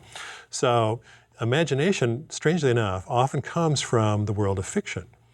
And so consequently, science fiction, as you've said in your book, plays an important role in just determining some of the pathways to the future. Yeah, to be honest, most professional futurists that I know stay at arm's length from science fiction because they don't want to be seen as not serious. They say, no, this is a science. Not fiction. We can make, but it's not fiction. We can make real forecasts, we can make real plans, but there are some science fiction writers whom I've gotten to know, and others who I've only read, who, if you want to understand, for example, what the media world of 2025 is going to look like, read, I'm going to blank on his name now. The book is called Rainbow's End, and the author's name is Werner Vinge, and it's San Diego 2025, and it's all around junior high age kids, and what the global network looks like at that time and how that enables them to be global actors. I will bet you that 90% of what this science fiction writer, who is actually a math professor by profession, what he describes is exactly what's going to happen. Now, you won't find it in futurist forecasts, you won't find it in business books, you'll find it in a science fiction book, and you'll say, if I'm in a computing company, I'm in a software company, I'm in a digital media company, I'd be looking at that and say, we could actually make that real. we could be the first to actually begin moving in that direction. So it's one great source, I think, for imagination that I suggest. I always give people a list of science fiction books they ought to read if they want to get some ideas that are sort of outside the way we usually think. Now, Glenn, do you think that the founders of Google, Sergey Brin and Larry Page, were futurists in being able to cognite very early on that search was going to become probably one of the most important highways of thinking yes. in the Yes. 21st century? Yes. Now, they in truth, they had some examples in front of them. There were already some early search engines and so on. And I couldn't technically describe what they did that was so much better in terms of search, but whatever it was a better search technology. But they also, I think, just intuited that we would soon be in a world, because the internet was already suggesting that this was true, in which virtually every activity begins with a search. And especially for the millennials or the digital natives, that's true. There just isn't anything that they do that doesn't start with a search. And they intuited that that would be true. I'm sure, not having talked to them as you may have, that they themselves are surprised at how big and how fast how fast it grew. But there's another thing that you can do looking historically, which is you can look at the uptake of radio, and then you can look at the uptake of television, the uptake of cell phones, and so on, and you see these adoption curves from 10% of the population to 50% of the population owning these things getting shorter and shorter. And in an instant communication, instant travel world, that's only going to continue.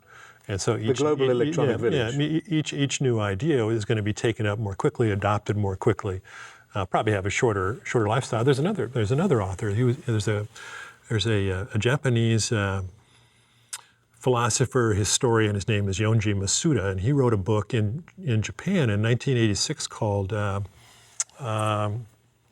Knowledge Value Revolution. Then it was translated in about 1990 here in the U.S. And he saw the same thing coming. And so the important thing is to have your antenna out. The problem with most people in business, and we all know this, is that it's an old Peter Drucker phrase, the urgent crowds out the important. That if you don't look up and look around and don't carve out some time to do that, you miss the signals. You stay flexible and you stay you sort of keep up with the day-to-day crises, but you don't really see that conceptual breakthrough because you don't take time to look up and look out. So if you look at these bits of knowledge, expanded, accelerated knowledge, bits of intelligence, it also shows the dominance of IT. Yeah. So what are the main IT trends that you are seeing over the next 10 to 15, 20 years? Well, I summarized several in the book. One is, obviously, some of these are self-evident, ubiquitous, but much higher ubiquitous bandwidth that's also much higher speed. So that, we're still fairly early, strangely enough, in the global adoption or the global spread of very high bandwidth. The U.S. ranks kind of low on that scale. We're 13th, somewhere between 13th and 17th on availability of high bandwidth. Which country is dominant? Which is Korea, Singapore. There are some European countries that are much better, Northern European, France, and so on, that have relatively inexpensive, much higher bandwidth. But clearly, this is a key. But this is a key signpost to the future. Yeah. So that is clearly one. The emergence of so-called grid computing, where every device is connected into every other device, and so that you can actually do things which is essentially what is now present. Yeah. Where is that particular aspect of grid computing going in 10 years' time? Well, as individual devices, both fixed and portable devices themselves, become more powerful, as according to Moore's law, which just continues and continues, and what's his name, Ray Kurzweil, the singularity guy, makes the case that Moore's law is actually likely to continue infinitely into the future. It isn't going to come to an end because of some silicon limit. There's other ways around that. Vint Cerf has also remonstrated. They're saying that's going to go on. So individual device, individual nodes will ever become more powerful. The bandwidth between them will become more robust, and therefore it'll be possible for these devices in their spare time to be doing things together if we give them permission to do that. And so that means we'll do larger computing kinds of problems and so on. So that's an interesting one. Another one that intrigues me a lot, and there's been some recent speculation about this, is the emergence of massively multiplayer online role-playing games, which I don't really play, but I've stood over the shoulder and watched millennial generation kids play, and it's really pretty dazzling to watch them play World of Warcraft and be connected auditorially and through their visual devices with people all over the world playing this game. But now there's talk about applying that to business problems, to real sales issues, sales kinds of situations. For example, I've heard of, but I haven't been to their site in Second Life of an advertising agency in New York that has client meetings in Second Life. So people from all over the world send their avatars, and then they operate their avatars, and they actually have their serious business meeting in Second Life. Well, when you get the bandwidth built out and the devices become more popular and more robust, then you can overlay a Second Life or a World of Warcraft or an immersive game-like environment onto the real world, kind of like a Google Maps or a satellite imagery kind of environment, and you can create a true three-dimensional web. And so there is some speculation now that if you go out 5 or 10 years, the web itself, when you're on the web, you will be immersed in a three-dimensional environment, some of which will be fiction and others will be a perfect analog of today's world. And I remember the founder of this virtual reality club or a company that I was part of in the 90s, used to forecast at that time that there would come a day when I would be here in this live conversation with you, and at the same time, an avatar that looks exactly like me and sounds exactly like me and is programmed sufficiently with the things that I say is in Singapore having a conversation with an interviewer there simultaneously. So I've said, sure, I can take that interview at Singapore, even though I have to be here live with Bruce, but I'll have my avatar do that one. They might not even know the difference.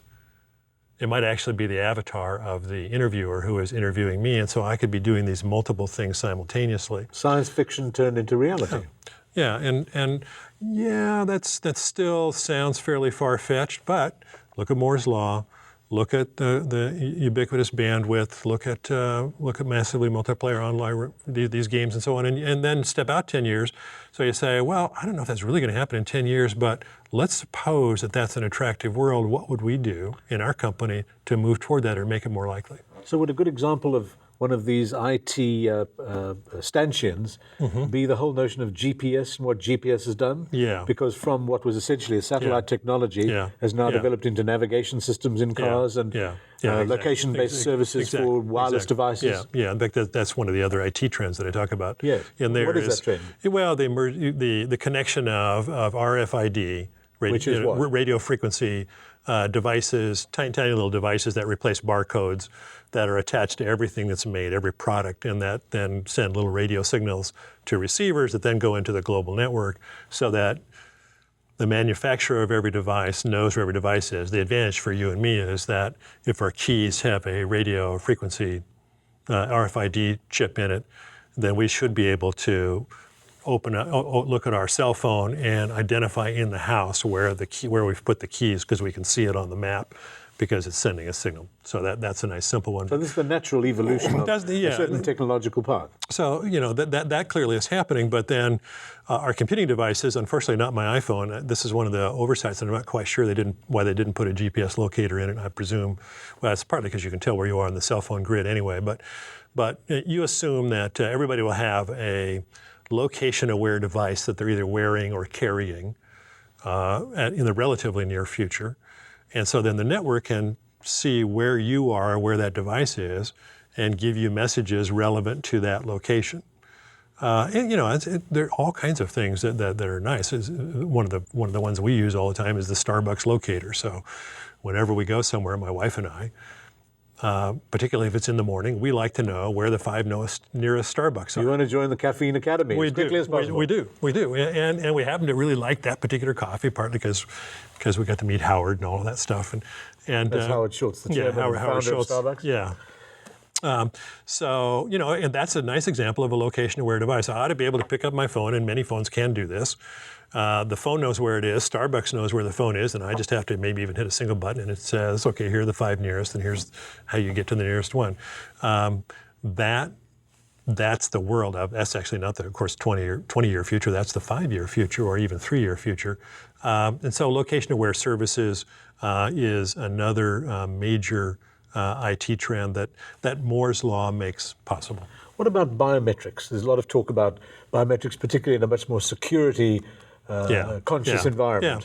Yeah. I've noticed that they've been working on this $100 laptop computer that they want to bring to the third world. Right, that's the MIT Nick Negroponte. Negroponte. There's another Google group also doing something like that. Yeah, Google. There's about 3 different groups that are trying to come up with a $100 computer that would be rugged, but I've noticed that they've built in a fingerprint device so that you could make it ID secure if you wanted to, which is interesting to me. So then give me some kind of idea of fingerprint technology, biometrics, 15, 20 years' time. What are we going to use biometrics for as a futurist? Well, we'll certainly use it for any kind of security system. So, when your door, I worked on a television program, a pilot for a guy named Stephen Bochco. The creator of Miami Vice. Yeah, well, and he was the creator of NYPD Blue. And so we did a pilot, which did not get picked up, but it was called NYPD 2069. 2069. So the idea was New York police force, the year's 2069. And the very first question that the writers asked me as the technical advisor was, scene 1, character walks up to the front door in Queens of this house. What's the front door look like? Is there a door handle? Is there a biometric device? And so on. So that was a very interesting question. How do you creatively think about what a door is going to look like in 80 years from now? Well, that was an interesting challenge because when I'm working, let's say with a company, even like a Microsoft, all we have to say is, well, 80 years from now, life will be pretty amazing. But when you're making a television show, you have to say, okay, the door looks like this, and it has this kind of handle. But we had eye scanning devices, iris scanning devices, and we had fingerprint devices everywhere, and that seems quite, in today's security-based world, and it's also a convenience, because the computing power to tell whether this is your face or your voice or your iris or your fingerprint becomes so cheap because of Moore's Law. Then I think everywhere now that you see keys that are made out of metal, those will all be gone in 15 or 20 years. It'll take a while to phase all that old stuff out, and everything will be biometrically. Does this also mean that there's going to be increased usage of nanotechnology, much, much smaller?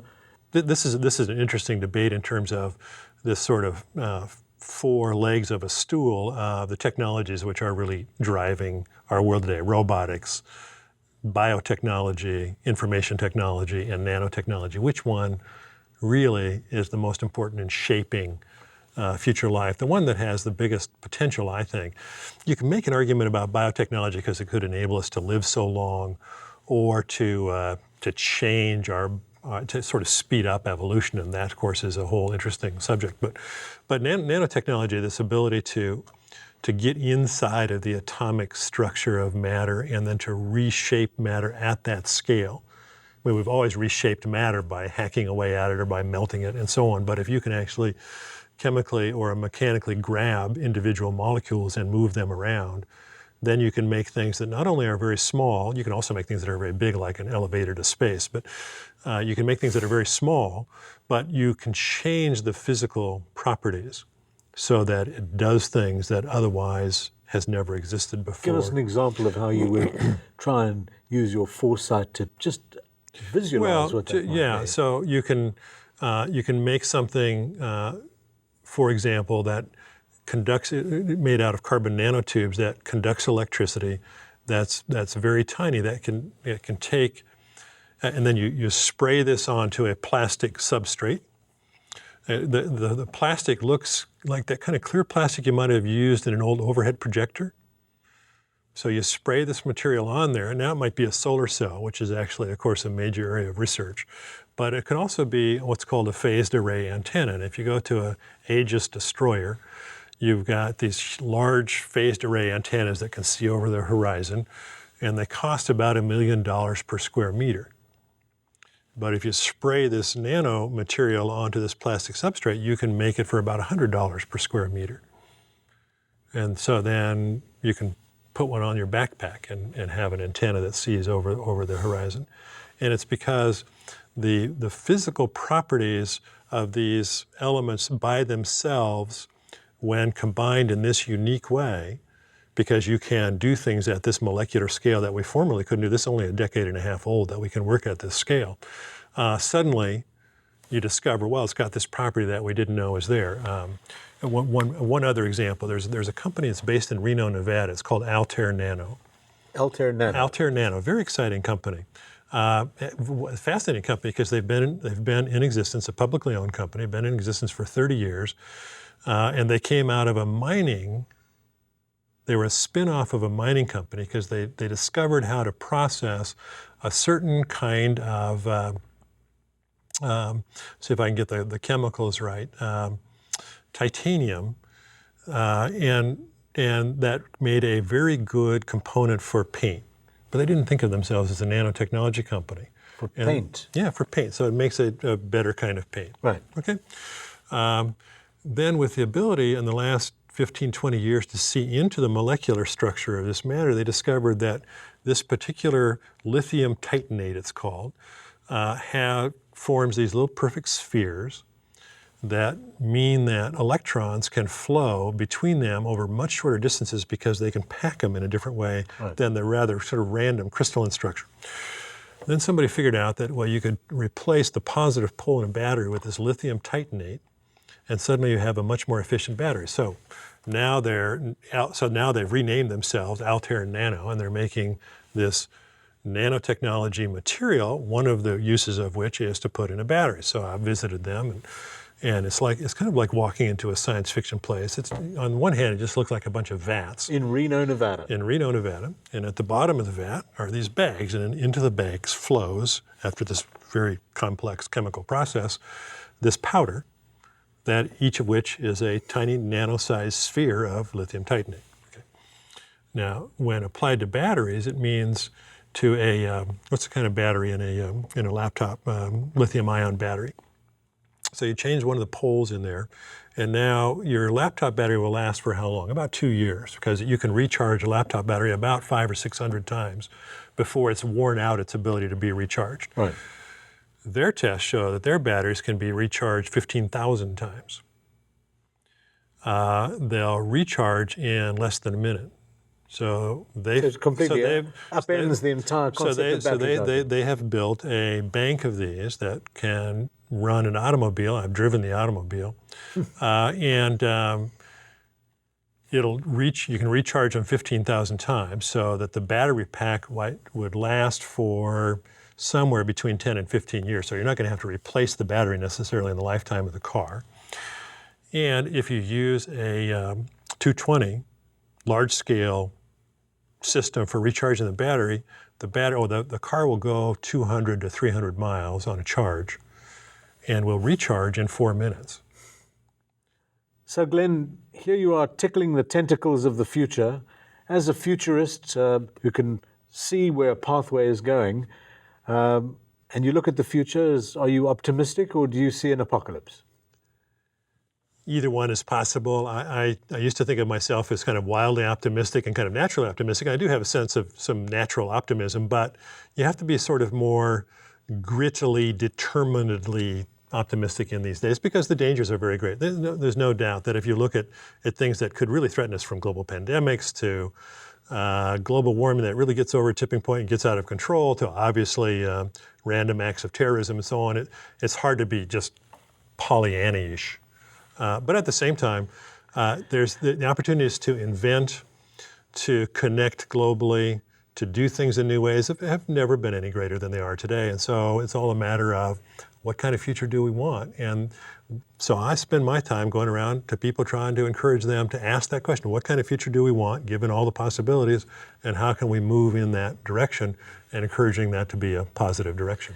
And in doing so, it makes studying the future not so much a mystery, but really thinking about imaginative foresight, and then the application of effective strategic planning that can carry that imagination into some kind of reality. It's both. People have the impression, and there are some people who make their livings trying to do accurate forecasts. I think they're interesting to pay attention to.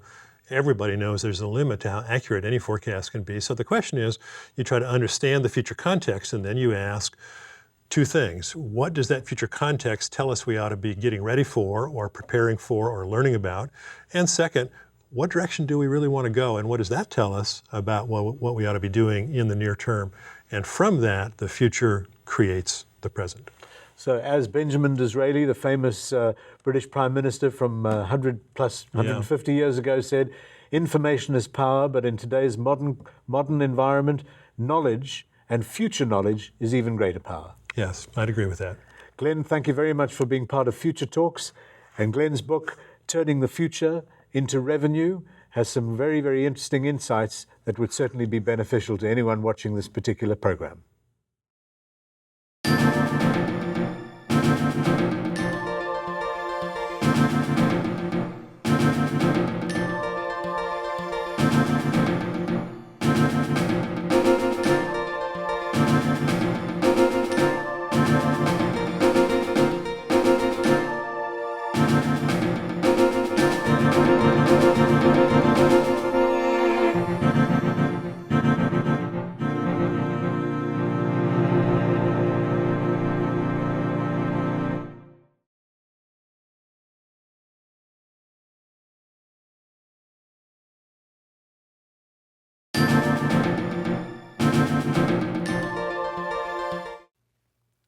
This is Ralph Simon with another episode of Future Talks with Futurists Glen Hiemstra and Gerd Leonhard, and today we're talking about media megatrends. So guys, what are the megatrends, Gerd? Well, megatrends are things that are happening in society, technology, and in culture at large that are impacting media. And there's quite a few. But one of the most obvious ones is that what used to be a scarcity business based on availability. Scarcity, right? Yeah, scarcity business in terms of making stuff available and having things in stores. In media, for example, movies or CDs, is now becoming a ubiquity business, meaning that the more you're present in digital networks like mobile networks, online stores, social communities, the more money you can make with being ubiquitous. So the big shift is basically saying the product-based business, which was based on scarcity and on shelf space, is now moving to being part of it. That's how you're going to make money, which is a completely different paradigm of how you value content. Glen, what do you see as another media megatrend? If you think of a trend that's going to impact media, Gerd and I both talk about the generation that are young people today. It's kind of odd for three of us our age to be talking about the future of media because kids growing up today, which we both refer to as digital natives, sometimes they're called millennials, sometimes they're called .com generation, they are the first to grow up in this get music by clicking, buy a CD, can't even define what a CD is, and that kind of world. And so... And they don't read newspapers. And they don't read newspapers, but developing a media package that will serve them when this is the only world that they know, I think is new. There's one other external kind of population-based trend, and that's the aging of the baby boomers worldwide. And I think that has some interesting implications for media companies as well, because it'll be the first, I think, generations heavily steeped in music to age into their old age. And so the question of what kind of music they'll consume or what kind of media they'll consume and how they'll consume it as they get into their 60s, 70s, and even 80s is another really interesting mega trend, the results of which I think will play out and are interesting to think about. There's the angle there as well that goes right with this, is the idea of who actually makes a program. It's like I program my own media by clicking now, right? So these kids who are on mobile devices by and large, that used to be called computers. Right? Now they're completely converged mobile devices, and Nokia is becoming a computer company essentially, right? That also makes phone calls, right? So now we have these devices that allow people to essentially determine programs by clicking, or by sharing programs by essentially connecting with a buddy and saying, give me his likings, his tastes, through a link, through metadata. This used to be called programming in television, right? And only a few privileged people were allowed to do it, right? Because they supposedly, and they still do, have the skills, right? So now those people aren't being replaced, but they're being sort of paralleled, right? This is like the bloggers and the professional guys at the New York Times. This is the same thing, right? They're not going to be losing their value, but they're being paralleled by these people who also have value, right? How does that impact them? Well, I would say that within 10 years, we'll have thousands of people who are virtual tastemakers, just like people who are professional reviewers on Amazon. Like citizen journalists. Millions of them, right? Yeah. It's this whole thing. And why are they doing this? Well, they're doing it for standing, some sort of credit system, some social standing. And then eventually maybe they can make a business of it, just like the reviewer on Amazon becomes a person that works for a publishing company. I was going to say there is a technological trend that Gerd just referred to, and that the whole convergence thing, which we've heard about forever and ever. But I'll just give you a quick example. I bought my iPhone, brought it to my office where my office assistant is from the millennial generation. And she said, wow, this is the only computer I need. She said if it had a projector in it so that I could project my music videos, and if it had a projectable keyboard, I don't need any other device than this. This is everything that I need right here. And of course, if you look at what's happening in the technology labs, these devices are going to have little projectors so that you can show wall-size videos, and they're going to have projectable keyboards. And so that device is really going to achieve the convergence that everybody has anticipated for 20 or 30 years. Now it truly is on the horizon, and opens up lots of possibilities for media companies to think about what they deliver, how they deliver it.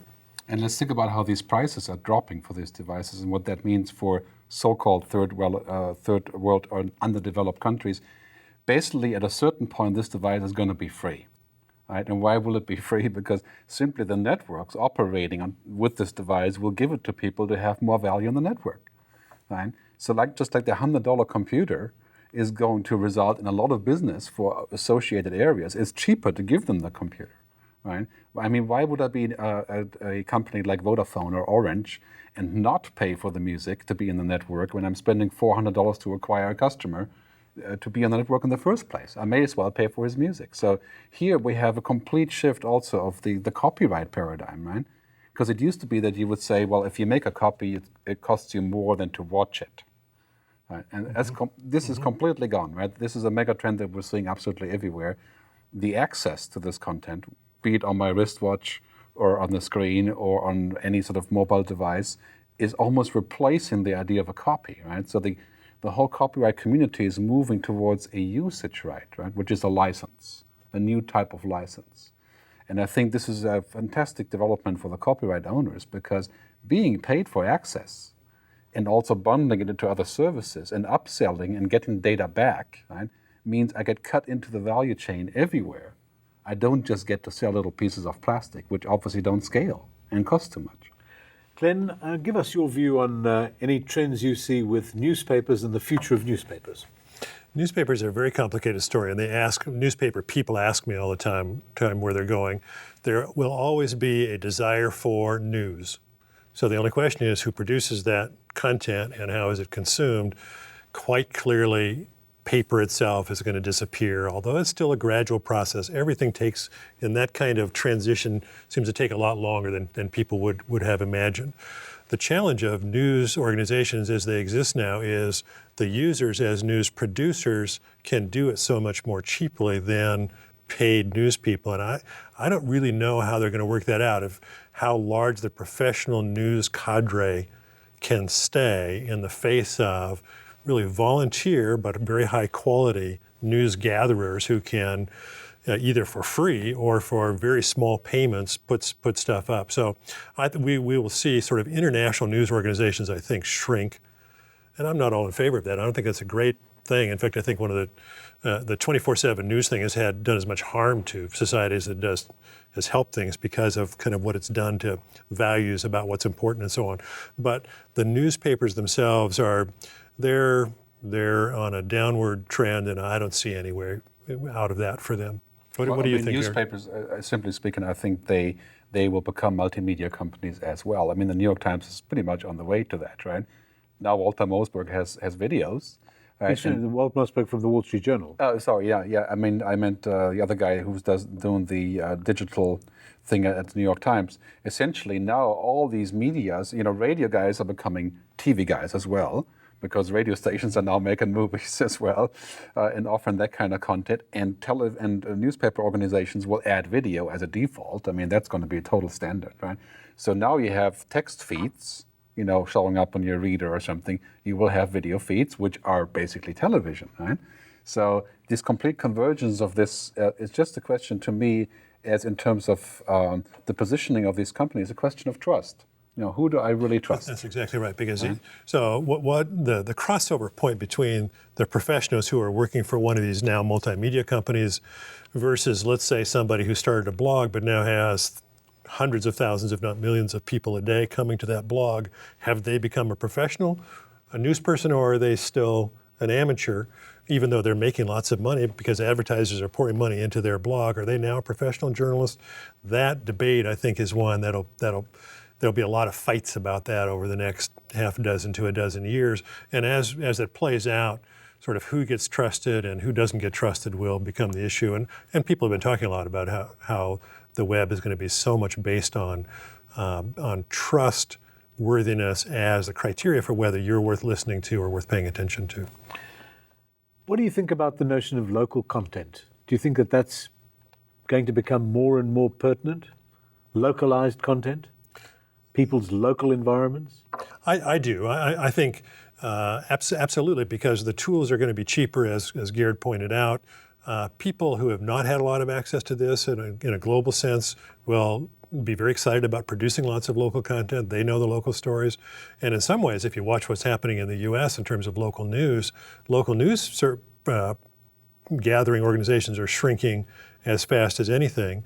And it could be that local volunteer news gatherers will replace them even more so than the international.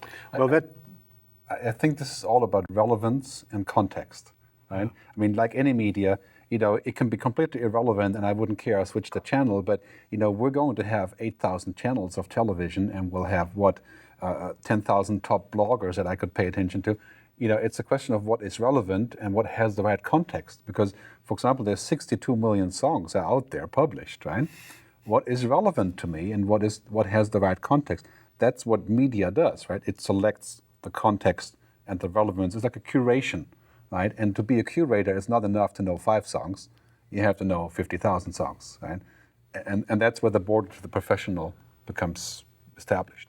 Well, that gives us some idea of a sprinkling of some of the media megatrends that are really part of our lives today and certainly rushing towards us tomorrow.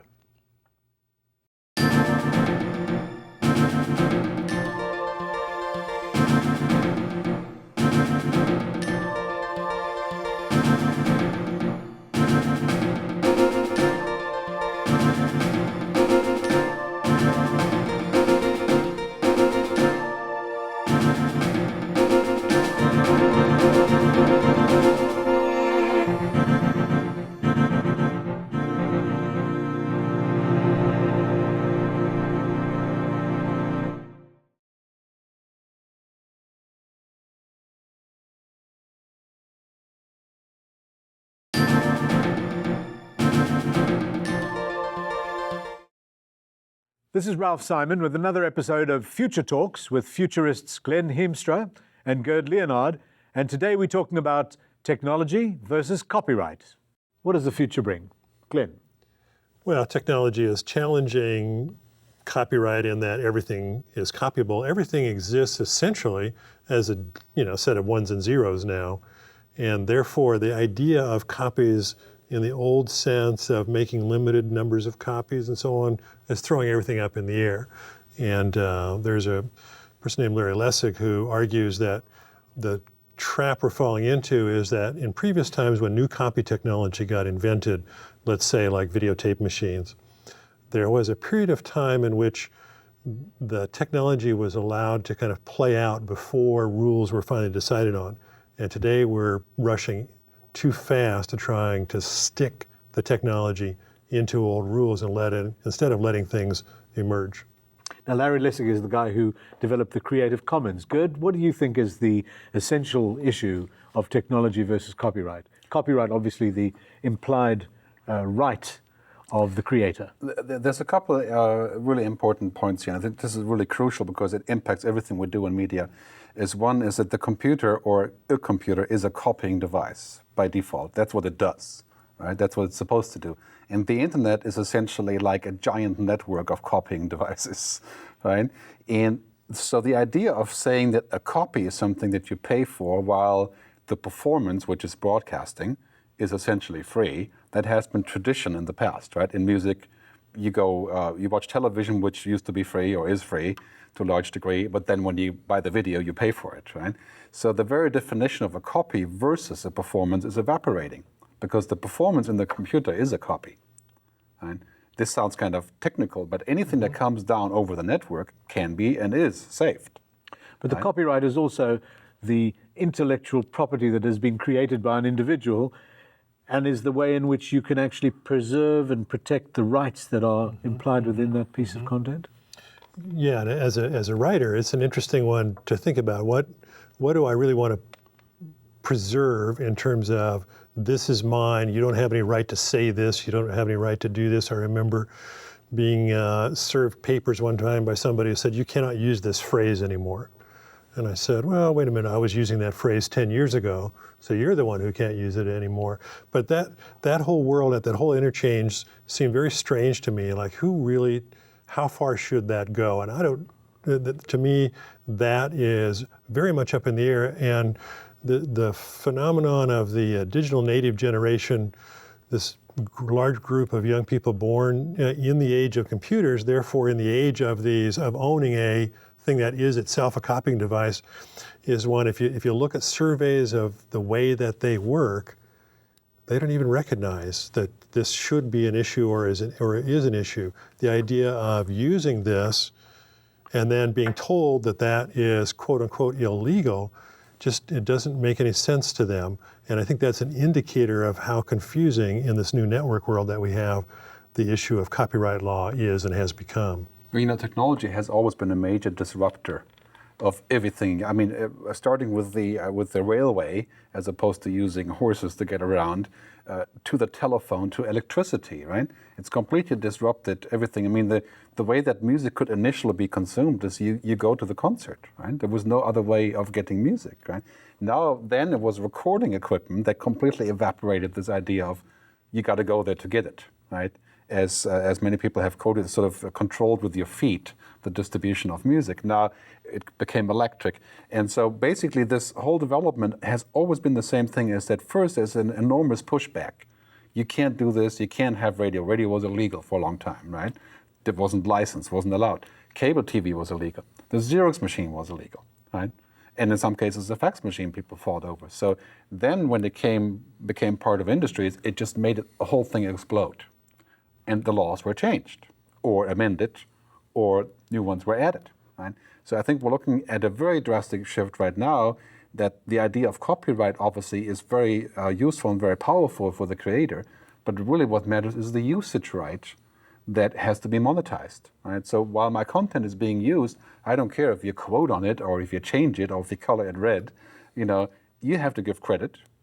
And if that means that you're doing something commercial, then I get cut in on the revenue flow. So in practical terms, for example, on music, on social networks, should get a piece of the revenue flow of what's happening on those social networks, right? But it has to be allowed, because if it's not, what we're facing is that a complete drive towards people putting people into the criminal sector because we don't license them, right? This would be exactly the same as saying that every person using a Xerox machine is a criminal.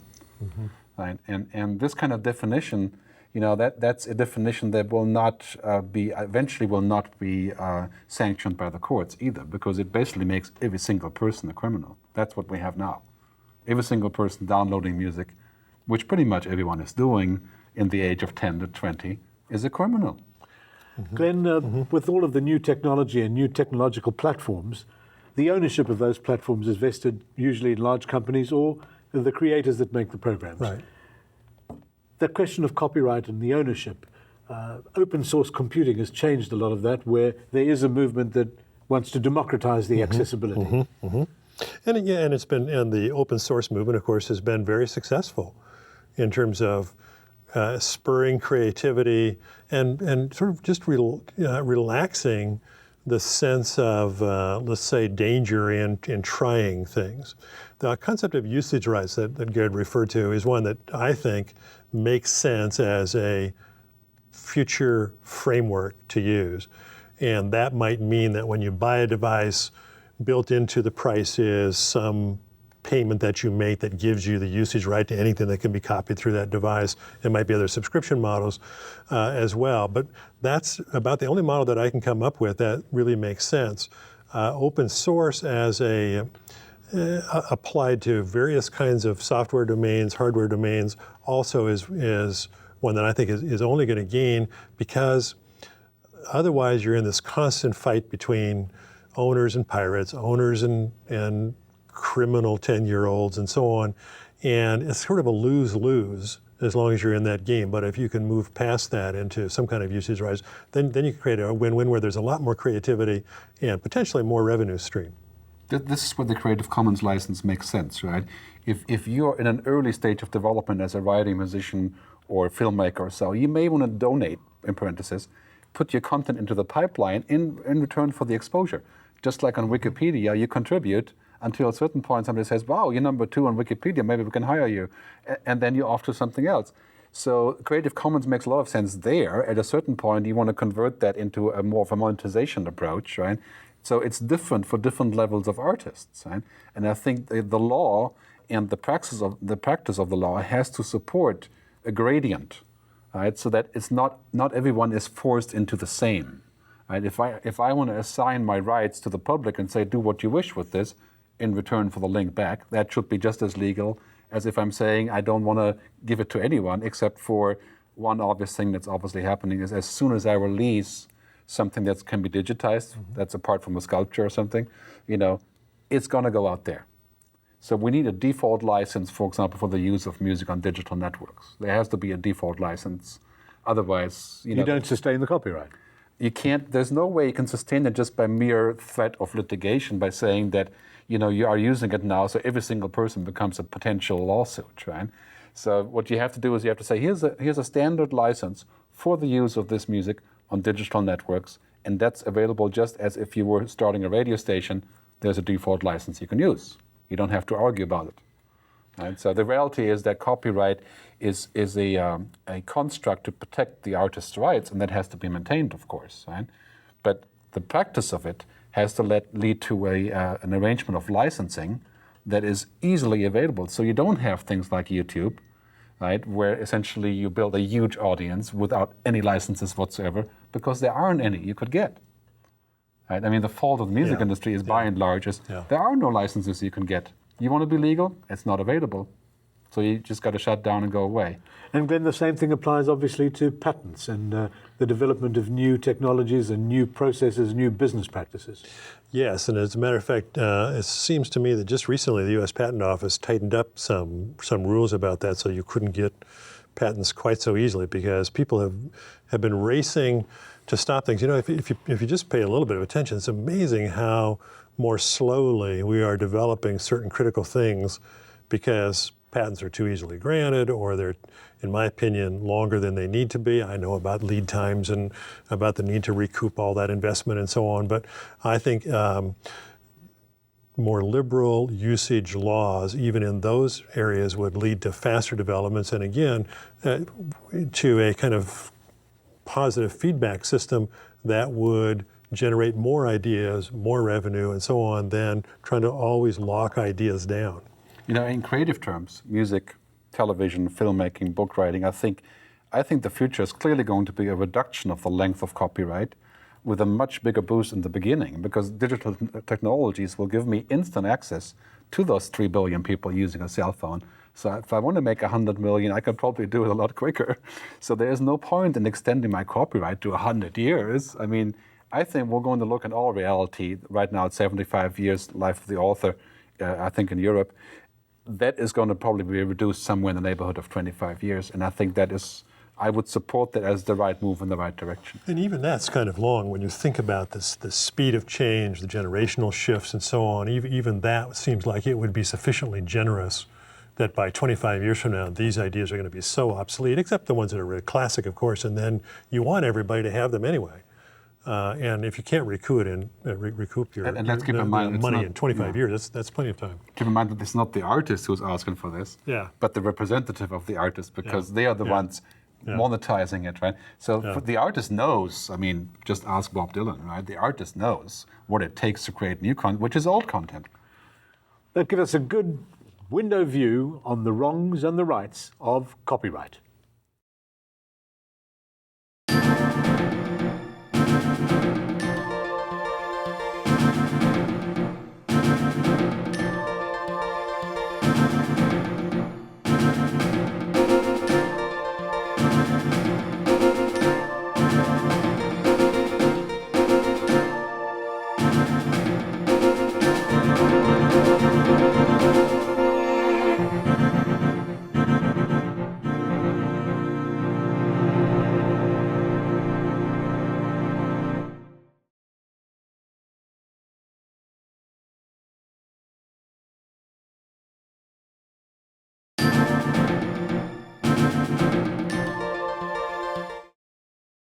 This is Ralph Simon with another episode of Future Talks with Futurists Glen Hiemstra and Gerd Leonhard.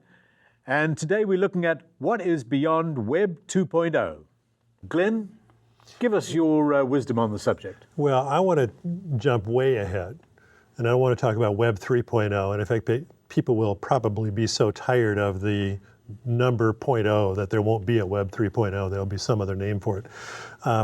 Web 2.0, obviously, most people are familiar with the idea that it's a more interactive form of the web. We can just kind of leave it there. It's a way for users to come in and add things, do things, respond to things, and create something that's interactive rather than more passive viewing. And when was the starting point of Web 2.0 versus Web 1.0? You know, I don't know. I don't know the exact answer to that. Maybe 3 years ago. Does that sound about right to you, Gerd? Yeah, about then. Yeah. That the first opportunities to go in and add responses, and then the blogging world was in some ways maybe marks the real starting point of any user can come in and make comments. I mean, I certainly had my website 10 years ago had a chance for people to write responses, and so in that sense it was already a little bit interactive, but the tools were crude and simple, and now of course they're complex. But rather than asking whether Web 2.0 will, or how it will evolve in the next 2 or 3 years, I would like almost in science fiction kind of terms to jump ahead 10 or 15 or 20 years and think about the web that might emerge, and I think that would be kind of fun. And what do you think it will be? To do? I think it'll have 2 characteristics. One, it'll be, or let's say 3, three-dimensional, so that most of the time you will experience it all around you rather than on some device that you're looking at. In that sense, and this is not just audio. This is not just audio, but visual, and there'll be a couple of visual tools that I'll describe. It'll be not only three-dimensional, therefore it'll be fully immersive or more immersive. And third, it'll be an augmentation of reality such that you might be in it and in real world at the same time. So it's kind of complicated, but I've had this, so that's my take on it. Maybe I'll let Gerd sort of jump in, and then I'll describe what that world is look like. What do you see beyond? I think basically for me, Web 2.0 means, all the ideas that have been cooked up of what the web could do, they're finally becoming reality. That's really what Web 2.0 means. That's a good description. We talked about push media in 1997. What do we got today? Well, we got push media. We got YouTube, we got RSS feeds, we got podcasting, right? So that's sort of, it's basically saying that the first part of the ideas, those were practically speaking rather useless. Ideas were great, but it couldn't be realized. There was no broadband, there was no flash, right? I mean, flash is the major enabler of media on the web today because the embedded object stuff, the widgets, the ubiquity of flash drives all these things in terms of media, right? That wasn't even available 2 years ago. So for me, that essentially that is one thing. Next thing is really that I think that the whole idea of the web and reality being any different is completely going out the door, right? I mean, online, offline is not going to be a definition. I mean, if you, if you're one of those digital natives, you don't even know what offline means, except for mental state, because That's true. Because that is the same thing. So this idea of web being web and reality being, that is completely going to go away. So what will go away is the sense of, well, let me stop talking and go on the web for a little while.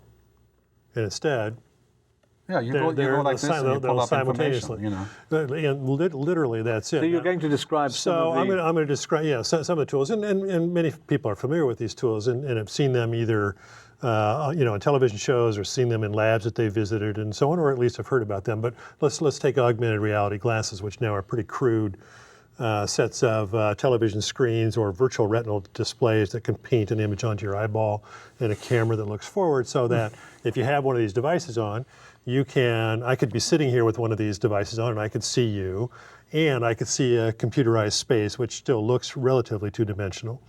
But with a virtual retina display, it is possible to get that all around you so that it is three-dimensional. At the same time, I can see through it. And the recent introduction by Microsoft of a computing device they call Surface, you haven't seen it yet. It's a tabletop about the size of this tabletop, a little smaller. It's basically a big computer screen. I had a chance to advise a little bit on their team. And it's the first true gesture-based kind of mass market computer device that I've seen. And literally, so you have a big computer screen and you can wave your hand on and do things. And at the lab that I'm part of at the University of Washington, some years ago, we were doing things where there would be a camera pointing down and it would see your hand and you could do a mouse click by doing this, and you could point and you could use two fingers to do certain things. And so it's gesture-based. Well, probably not having to wear gloves, but maybe you'll have something that you're wearing that can see your hands with a wide enough field. So if you do this with your hand and it learns a certain gesture, it'll mean call up a web page that I can see in my glasses. And Bruce, you're wearing glasses, so one of your glasses will have a little half screen that we can't really see, or we can maybe see it's a little more opaque than the rest of the glass, but for you, that's a computer screen.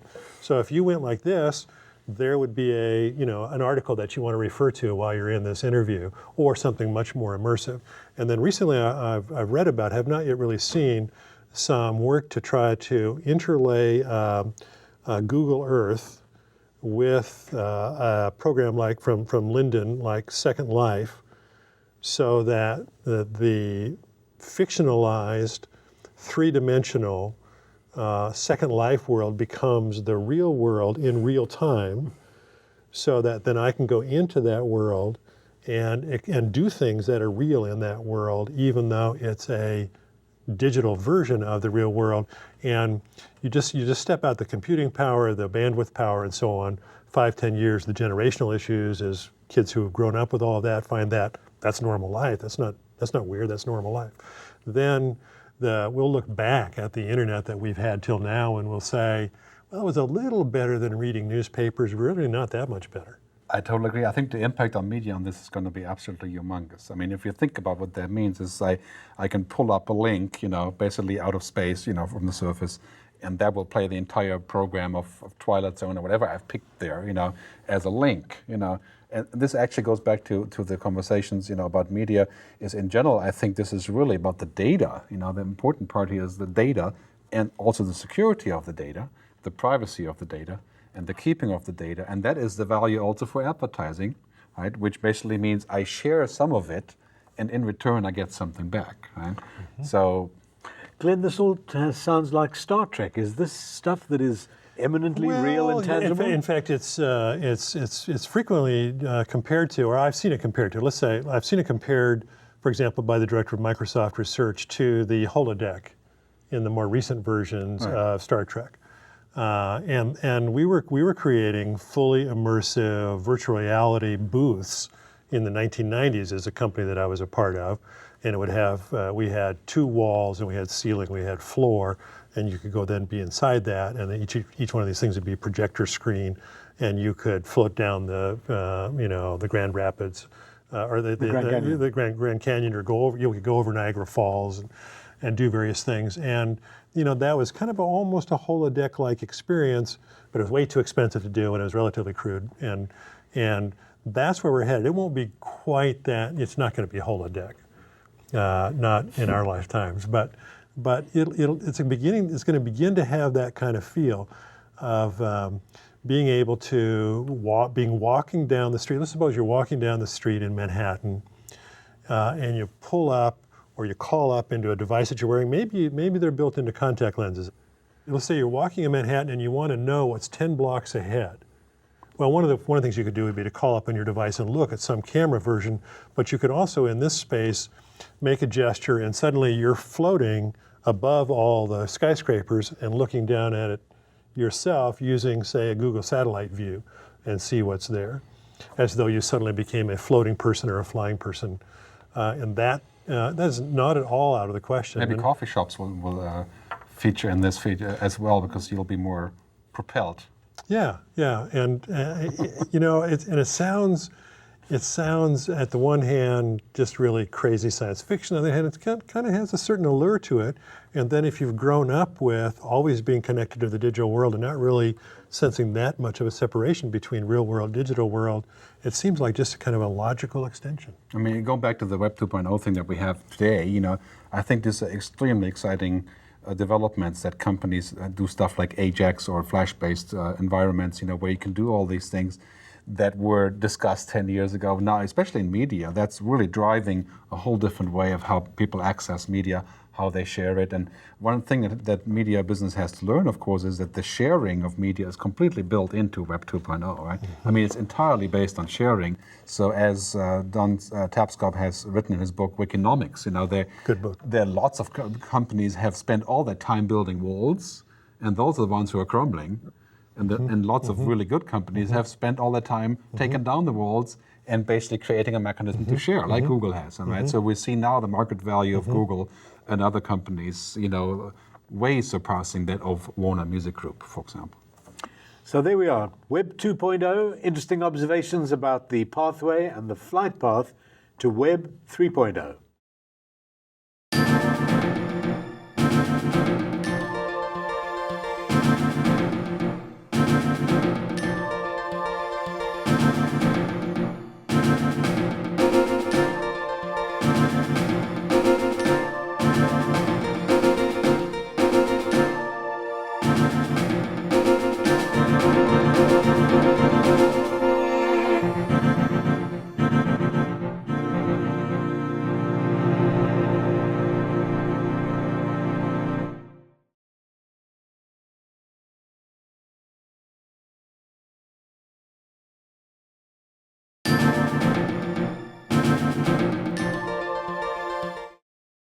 This is Ralph Simon with another episode of Future Talks with Futurists Glen Hiemstra and Gerd Leonhard. And today we're going to talk about the future of advertising. What's your view on the future of advertising? I think we have to sort of do away with the term advertising as we know it, which most of us have sort of a negative... What would you call it? Well, I call it convertising, which is content and advertising mixed up. Convertising. Convertising. I think we've definitely got to copyright that term. I have. Then when you think of this notion of convertising, do you think that there's a link between content and advertising? Content, well, I would add context in advertising. Right. Imagine this scenario. And I was part of a process once where we imagined this scenario. And I think it's quite real. You arrive at the San Francisco airport, and you're going to take BART somewhere. And as you BART is the Bay Area Rapid Transit System. So right. It's a subway, sometimes below ground, sometimes above ground train. And as you get on the train, you have a chance, there's a bin, and you have a chance to pick up a set of wraparound glasses to wear. And they're like sunglasses. You think, oh, free sunglasses, this is cool. So you put on your free sunglasses. But then when you look out the window, when you're above ground and you look at a certain building what you see are floating advertisements for the Starbucks that's in that building, because the glasses knows where you are, and the glasses knows that if it's looking this direction, it should show you an advertisement for Starbucks. And now you go underground and you get a little message on the glasses that says, no view for a while, would you like to watch a film or would you like to watch a video? So you watch a video for a little while. And then when you get off, you dump the glasses in the can, and the advertisers have paid BART a handsome fee, the barrier transfer system, for the right to hand those free glasses out as people ride the system. So it's location-based, it's location-aware, it's context-sensitive, and it's technically feasible. And technically feasible, yeah. The main thing about that is the opt-in, right? I've actually made the decision to accept, yeah. right? What's right now is advertising to a large degree is just a nuisance. It's just something that we suffer through. Some of us still do on television or whenever, right? It's something. Google AdWords, for example, has changed that, or Gmail. As I see, I've actually been tempted to click because it was so good. I've tried. So it's actually creating value, right? So this is the How is that different? Just explain what you've just said. The difference is really that as I'm a mass media user, like on television, I see an ad about Pampers, or diapers or cars, and I have nothing to do with it. But as a personal receiver of a stream, for example, YouTube type individual TV experience, I can opt in to say, well, here's my interests. You can synchronize that, right? Which means the click-throughs go from $1 for 1,000 to like $40, right, for this. And that model of advertising is what Google has been pushing and preparing. I mean, Google is essentially gearing up to become the operating system of advertising, among other things, right? That's what they want to be. So the widget advertising, for example, means that as I embed a film or a piece of music on my website, that the ad that's in there is completely synchronized with the keywords and my opt-ins and the opt-ins of the target group, right? So this is very smart technology-driven advertising that will make the traditional 30-second commercials pretty much superfluous to a large degree. And the word we haven't used yet, I don't think, is personalized. And this, obviously, advertising is on the verge of becoming more personalized. It is when you're shopping at Amazon. The ads, of course, are more personalized to your track record. Well, there's a whole development of dynamic advertising that changes depending upon the data mining that they can attribute to you. Correct. And how far we'll be comfortable with that is an interesting question. But to go, if you take the glasses analogy or what Gert was just saying, you imagine the device being able to, if you've given it permission to communicate with the PDA that you're carrying, or the watch that is keeping track of certain kinds of things. And so it will say, well, on this road, I'm interested in restaurants because I'm really hungry. So show me all the restaurants as I'm driving and I'll pick one out, and so on. And so it can be, or, I've just had a kid and all the records indicate that I've just had a young child, therefore show this person all the ads for things that would relate to that. That seems like a very logical outcome. It's out of, again, science fiction movies where somebody's walking past a billboard and the billboard says, Bruce, you need a new such and such, and we all think, ooh, look at that. But the biggest potential with this, I think, because we're talking about media here, is I think it's easily possible and to imagine that all in sort of standard media consumption will be entirely covered with advertising. I don't pay anything for media access. So you're saying that the future of advertising is going to mean that ad-supported content is one of the definitive byproducts of this next phase? If we forget about advertising as the nuisance factor, new type of advertising, convertising, sponsorship, placement, all that kind of idea is essentially going to be the driver in the media economy, especially for music. Because music is only, let's face it, $32 billion. Yeah? The total global advertising budget is $710 billion, I think in 2008 is what the last number I saw. Right? So music can be entirely paid easily by advertising, provided that it was licensed, right? And you're seeing this development. That's interesting. You're seeing this, right? This is where the iPhone is going, right? That's pre-Big China and pre-Big India. Yeah. And pre-African economic development and so on. So those numbers will only get bigger. So Glenn, do you see, for example, take the Super Bowl, which boasts the most expensive advertising of the year in the United States, that a Super Bowl ad would also be accompanied by contextizing? Well, yes, absolutely. Take a world where everybody has digital television, and everybody has a DVR system of some kind connected to that, which is connected to the web, which is tracking everything they've watched. And so every digital television could potentially get a variation on ads. So when it's ad time, this is an interesting one, that instead of seeing the ad for Volkswagen, maybe there are 5,000 different ads that are shown to all the different televisions, depending on what that television needs at that time. And in a sense, this was the first experimentation in the last Super Bowl where Frito-Lay got citizen advertising for citizens to come up with their own version of the ad with the promise that they might be able to get it floated on the... That was a little bit of it, but I'm really thinking more of an ad that I'm sitting in watching the Super Bowl, and I'm seeing one ad, and my neighbor across the street is seeing a different ad. Which is happening now. Yeah, we're going to see this happening. Clearly, AT&T deal with Napster just last year for free music if you buy AT&T cell phone service. Where we're going clearly is going to be all the handset operators and mobile operators and telcos will eventually say, look, all you have to do is opt into this advertising scheme here. We'll send you one multimedia a week on your phone. You watch this, music is free. But the key is that it's got to be non-obtrusive. It's got to be impactful, but non-obtrusive. Yeah. And the other main challenge, of course, is significant, is going to be what in the Matrix is called the grid. Am I going to be on the grid or not? I think basically where we're moving is a society to where the grid is a very attractive option because you get all this stuff in return. But I'm really worried, I would be worried, ultimately about the grid in parentheses being able to assemble all these things for other uses. Do you think that the advertising agencies have the skills to try and read the future like this? Do you think it's a function of the way that they're operating today? I don't know the answer to that, really.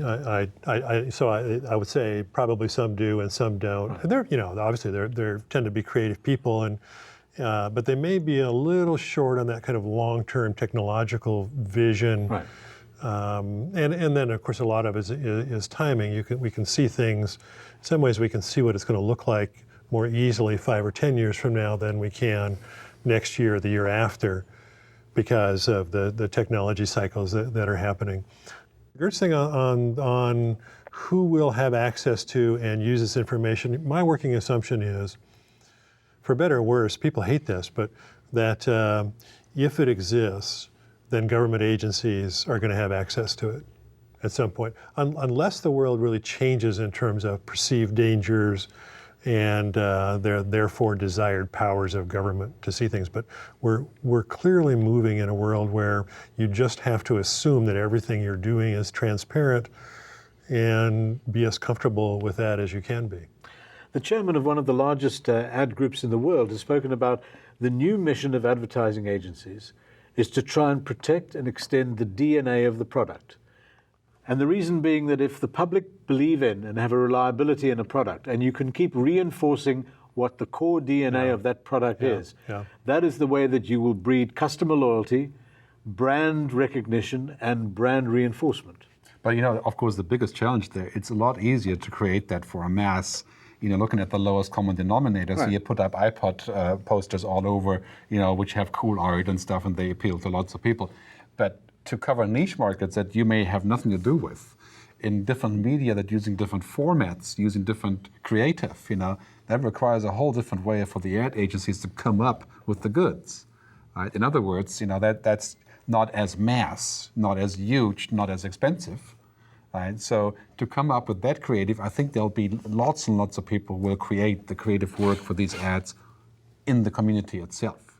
So what we might see then in the future of advertising is a classified ad taken out digitally, which might say, man with John Deere tractor looking to meet a woman with a trailer, the object to get hitched. Maybe that's the future of advertising as well.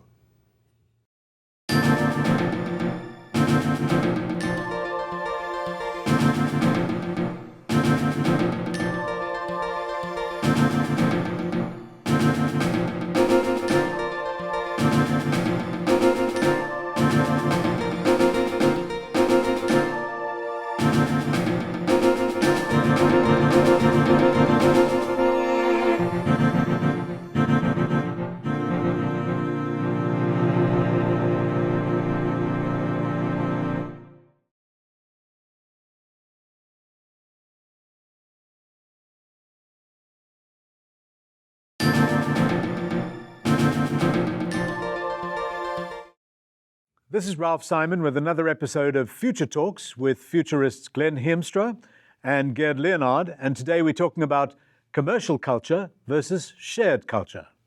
Have there been any proponents of this notion of a shared culture that have come up with a new matrix of defining it? Are there any people you can think of that have actually floated this and seen this actually manifesting?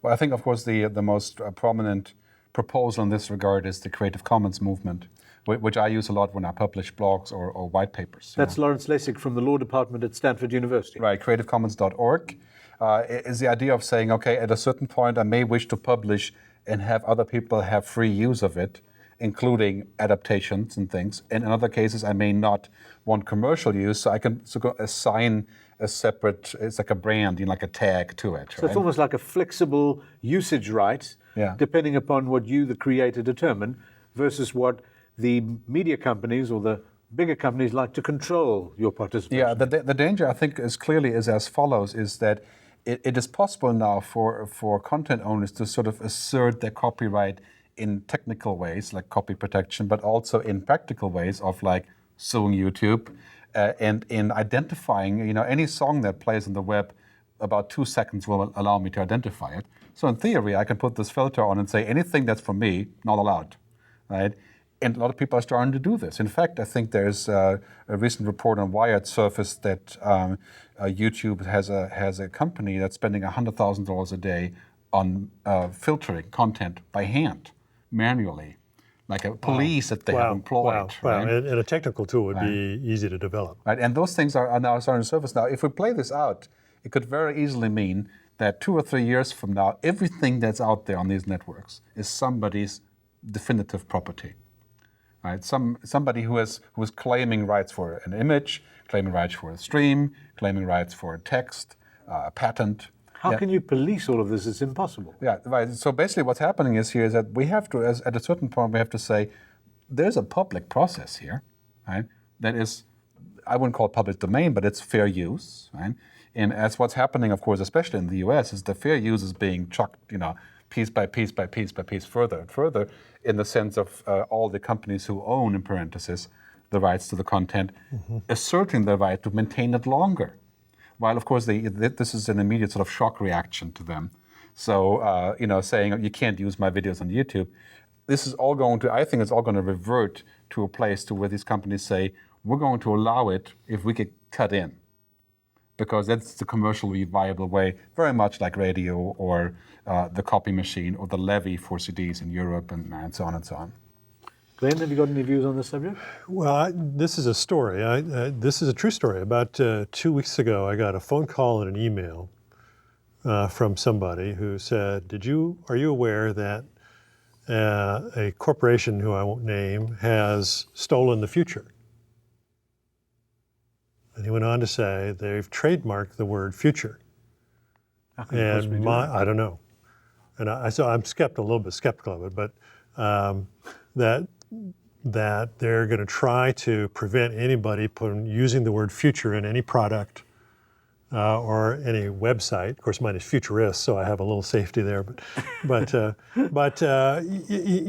strangely, it is pretty strange that in this digital world that we're creating, which allows so much free spreading of information, free copying of information. The whole system is built, as Gerd frequently says, to be basically a massive copying device. And therefore, it seems inevitable that it will become freer and freer and freer. There is this counterforce trying to lock it up and to gain more control. And there will, it seems like ultimately the forces of freedom will win out because the network is just too ubiquitous.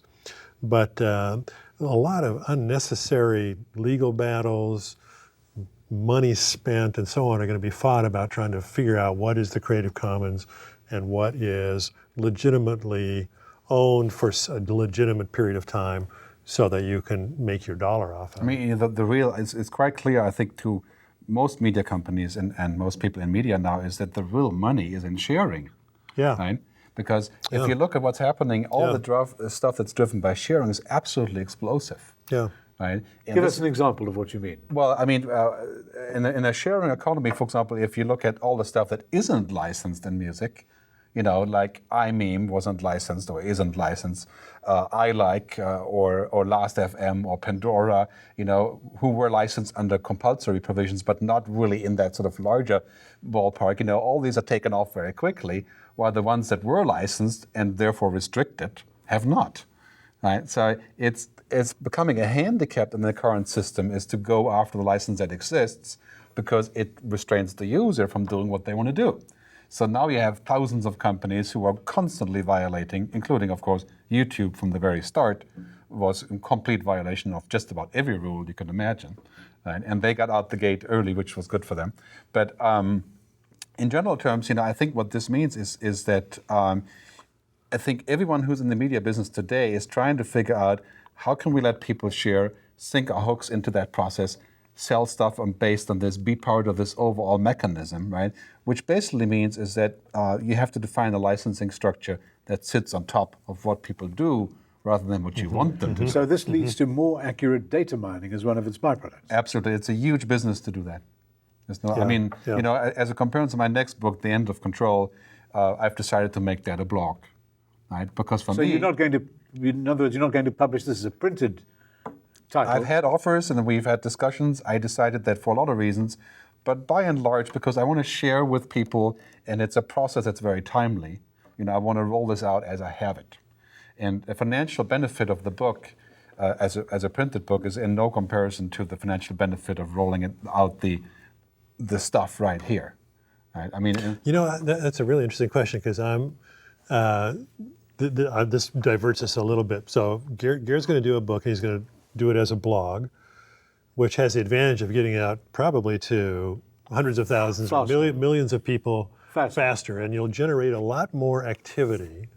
Now, I'm planning another book, and my model right now still is publisher, hardback, print, and so on. Now, why would I do that?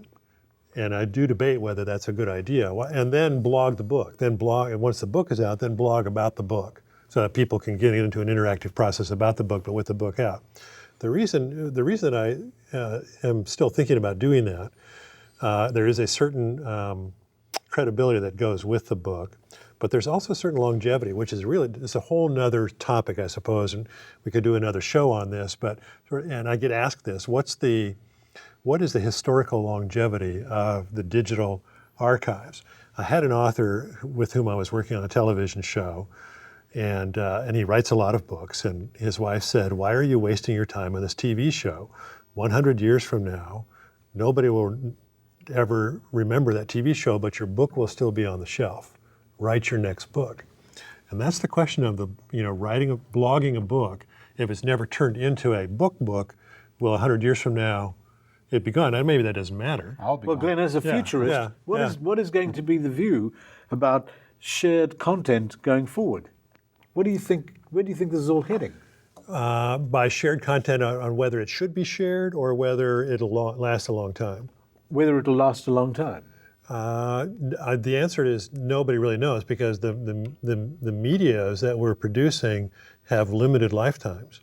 There's already a scramble going on to try to transfer older media, let's say floppy disk material. Probably that process is either done or too late, just about to different kinds of DVD or CD plastic material. And then the question is what's going to come after that. But it's pretty clear that historical records, if you look at how historians work, they're always looking at documents, namely paper, sometimes stone, that are hundreds or thousands of years old. And we have no way of saying, and in fact, it's probably safer to say that the stuff we're producing now will not last for thousands of years.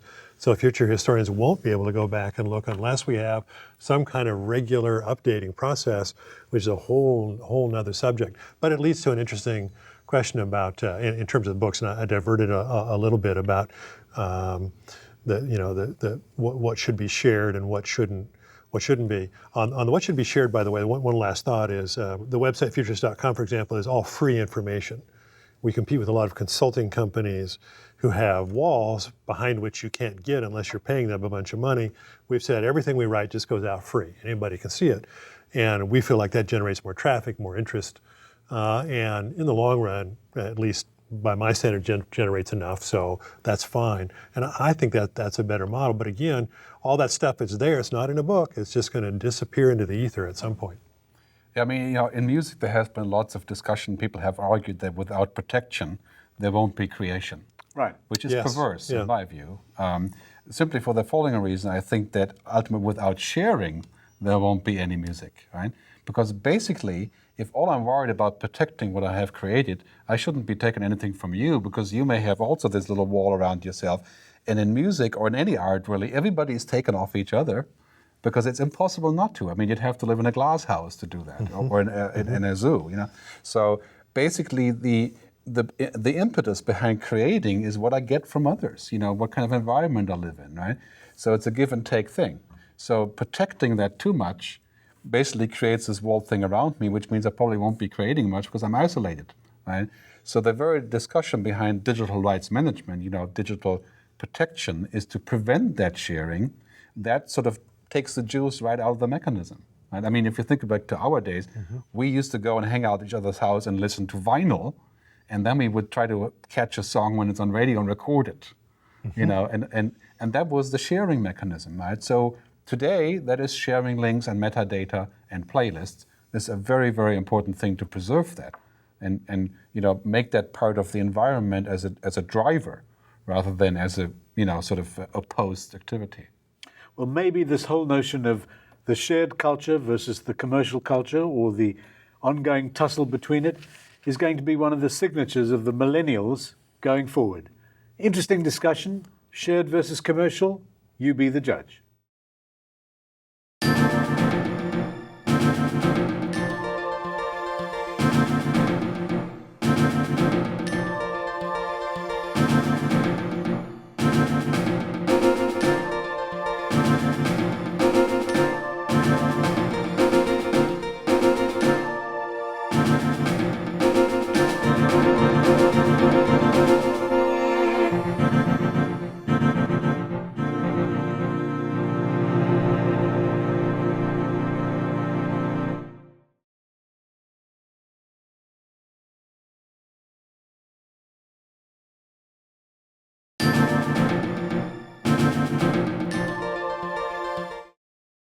This is Ralph Simon with another edition of Future Talks with Futurist Glen Hiemstra and Gerd Leonhard.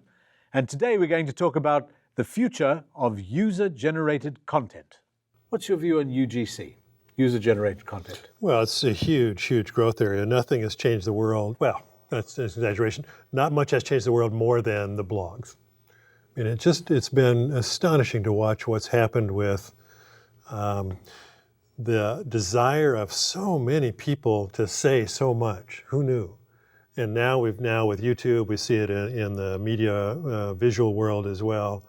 I'm constantly astonished at the amount of time that people apparently have, and the desire to put something out there to be seen or heard. Just how widespread is UGC?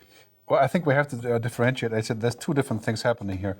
One is what I call truly user-generated content, which is a lot of blogs are, Yeah. and other ones are really user-generated context. You know, to some degree regurgitating what's already there, you know, and using stuff that somebody else has made or linking to it. What's called splogs, you know, spam blogs in the blogging world. Splogs. Splogs. Yeah, they automatically suck off content and make a new one to place ads, right? This is the equivalent of spam, and there's a lot of that happening, right?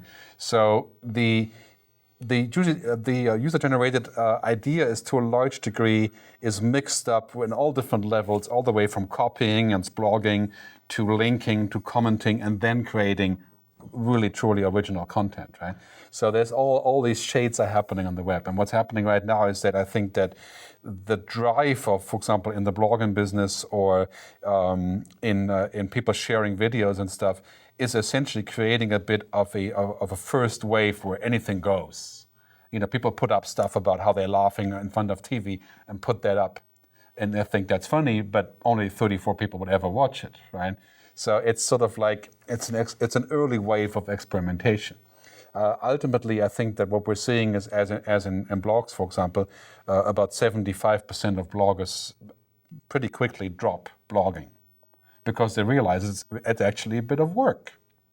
You know, it's not like you can just write because you can go to Typepad or Blogger, you know.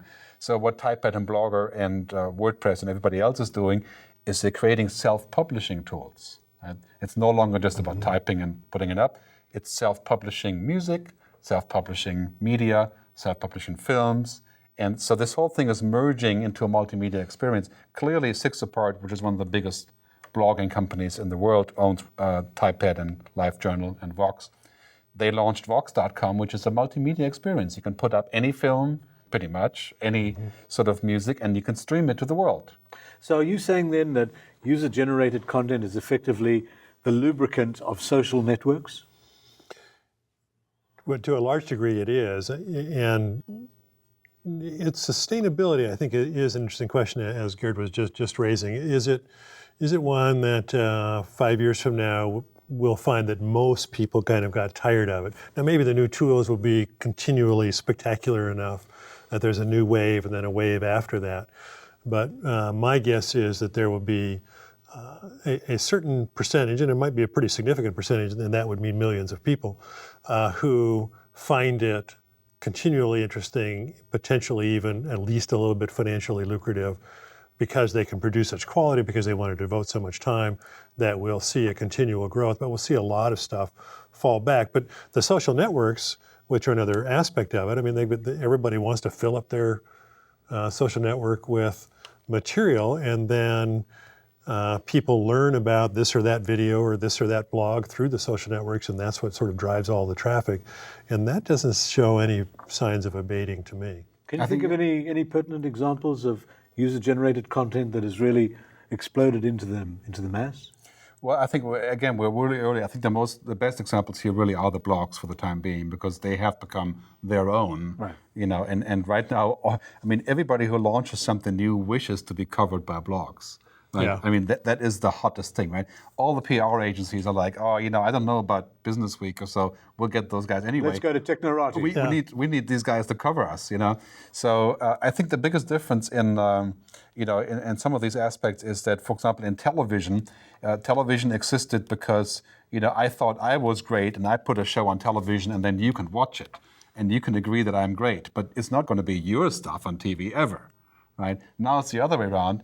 I publish stuff that I think is great, and then everybody else can do the same, and everybody else can sort of try to get to a TV-type position, right? They can be watched, they can express themselves. And I think that itself has tremendous value to people doing it. It does not, however, mean that everything they do actually has the same value than what used to be professionally produced in the same way. It's a different layer, right? Just like blogging, you know, blogging is intensely personal.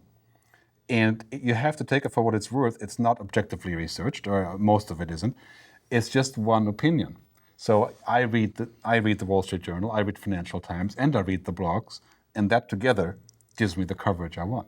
Now, there's a story going around Hollywood at the moment that seeking out new talent, the new filmmakers, the best way that Hollywood is actually seeking out perhaps the next Steven Spielberg is to look at user-generated content on YouTube. Is this an example of what you're talking about, the widening influence and impact of UGC? Yeah, and I think I'm sure that's a good idea, because it's amazing. You know, a lot of stuff, actually it's amazing when you look at YouTube and you think, who would have thought to put that up, and why would anybody go look at it? Then you do discover only 12 people have looked at it. But do you think it justifies the $1.65 billion that Google paid for it now? Yeah, I think so. Easily. I think so, because the desire to put stuff up, the desire to become visual, the net is going to become more and more visual, and in fact, talent is going to emerge. I mean, we all know of young people ourselves who are creative types, and there's nothing harder in the creative world than to get discovered. And if you've got a tool that at least gives you a shot at more and more people noticing, and then that rumor leaks to somebody who is one of these talent scouts, and they may wander across it, but it's more likely that some social network will say, you know, Judy saw this on YouTube, you ought to go take a look. and they go take a look and they say, that's one cut above. Maybe we'll see if they did anything else, and on the story goes, and before you know it, they've been It's really just an enlargement of what we had before. As a band before, you'd go pack up your stuff in a van and you'd play a gig everywhere you can, and somebody would maybe discover you. Now you pack up your stuff and you put it on MySpace. But and maybe somebody will run across you. Yeah. And you still do the gigs. This is like the example of the married couple, long married, I think they were either Greek or Italian, where the husband and the wife were both cooks, and they would have the repartee in their own kitchen, and the husband would give the wife a pat on the butt as a kind of show of affection, and this became a cult offering on YouTube. This is another form of user-generated content, where you're basically creating your own mini culture that then spreads into the mass. Yeah, and I have, I personally know a couple of people who have made it an ambition to become a television show. And so what they've done is produce a little YouTube clip. Now, I don't think that really one of them wants to be a cook. Have a cooking show, which of course are big deals. And it is an awfully good way to sort of do a demo tape and at least have a shot at a lot of people watching it. I think this goes also with the discussion of what I call the people formerly known as the consumers, which I borrow from the Prince definition of him formerly known as Prince. I think what we're seeing here is that a lot of consumers, who used to be relegated to being like over there getting stuffed with content, and they still do to a large degree. But now they are saying like, wait a minute now, I got a camera. Can I be like this guy? And of course, probably they can't, but at least they can try it and they can experiment. And this is a great creative process for the average person. Right? Even though you may ultimately sort of be full of shit of actually achieving the same status, you still, it's a process, right? So I think what happens is consumers and users are thinking of themselves differently now as being part of the control mechanism by having value of the click. Some people even argue that the user, just by being there and by actually fishing and doing stuff, they become content because that essentially creates the momentum, right? I mean, those big social networks like Bebo or Facebook, they wouldn't be anything without the users. Just like eBay wouldn't be anything without buyers and sellers. Right? So the users in eBay are the content. Right?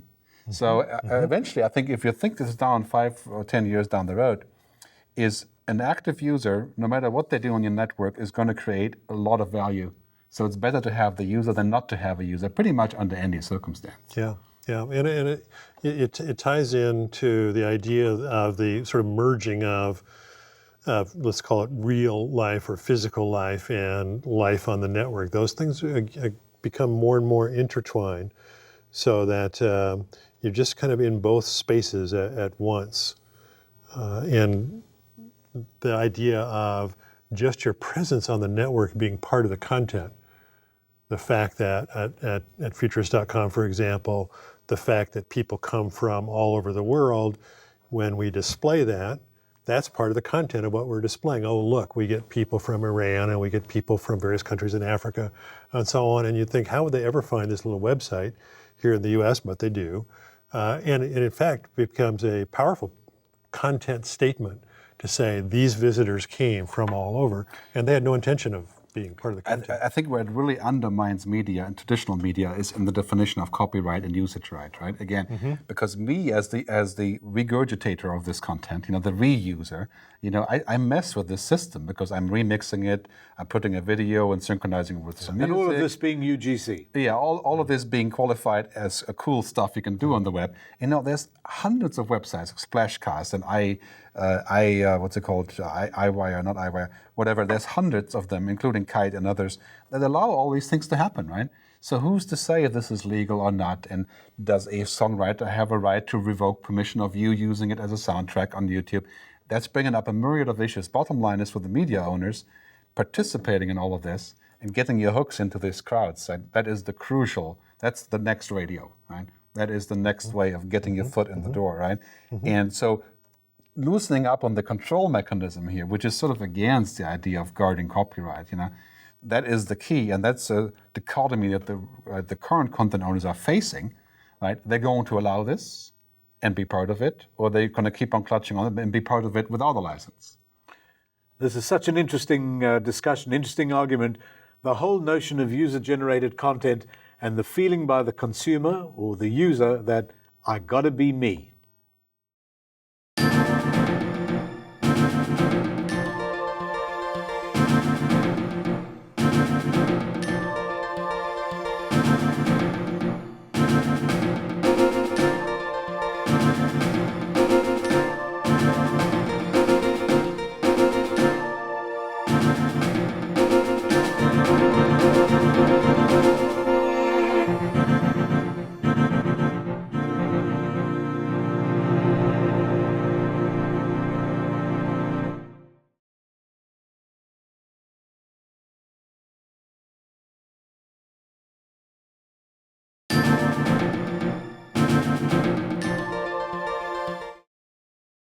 This is Ralph Simon with another episode of Future Talks with Futurists Glen Hiemstra and Gerd Leonhard. And today we're going to talk about the future of entertainment, music, and media. Gerd, where are we heading? Lincoln County or Armageddon?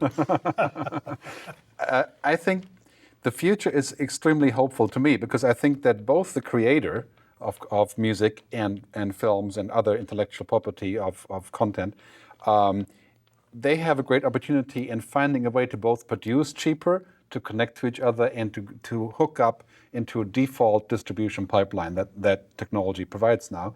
And the user, on the other hand, because there's so much coming in now, has this unparalleled choice, provided that they can deal with the selection process, right? Which is a problem. But it's good for both parties. What is not good for is the traditional intermediaries. Right? Who would you say are the intermediaries? Well, in the music, it's the record companies, but I think in television, it's a little bit different because it requires more production, more mechanism.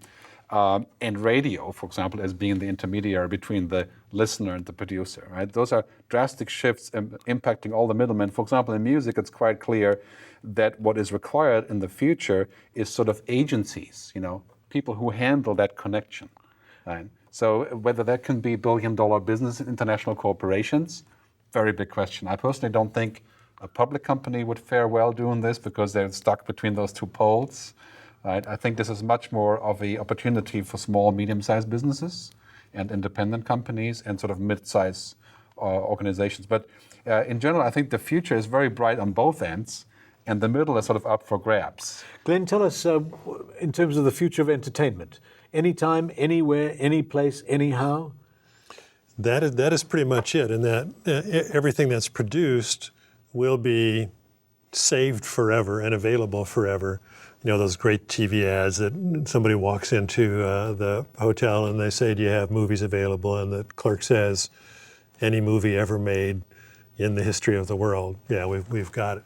That's everything being produced potentially because of the expansion of memory systems is going to be available whenever you want it.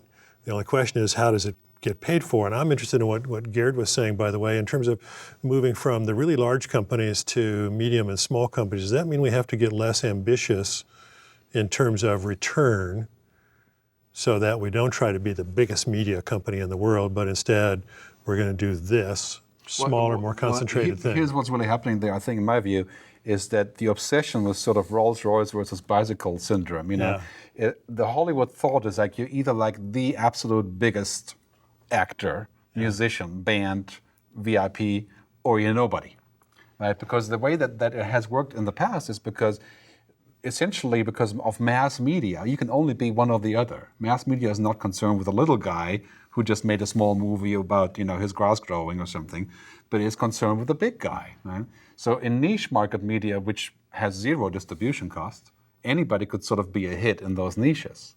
Right? For a musician that is from Melbourne, Australia, all of a sudden their new age music can cover the world if he's able to find an audience in the niche.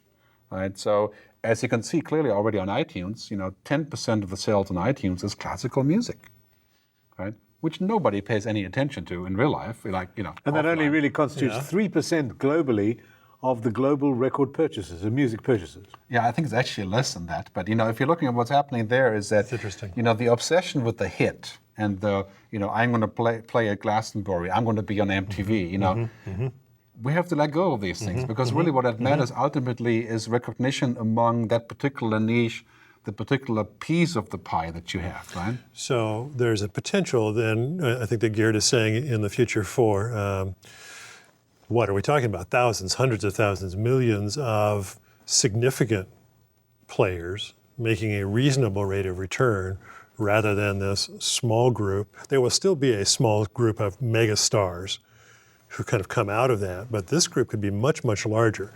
Instead of the mega stars or you're a nobody, this middle group could, it seems to me, have a much more significant role to play, make a reasonable income, and to have a chance of crossing over into the mega stardom, but almost by not aiming for that. But this is, by the way, Glenn, why big corporations will not be interested in this, right?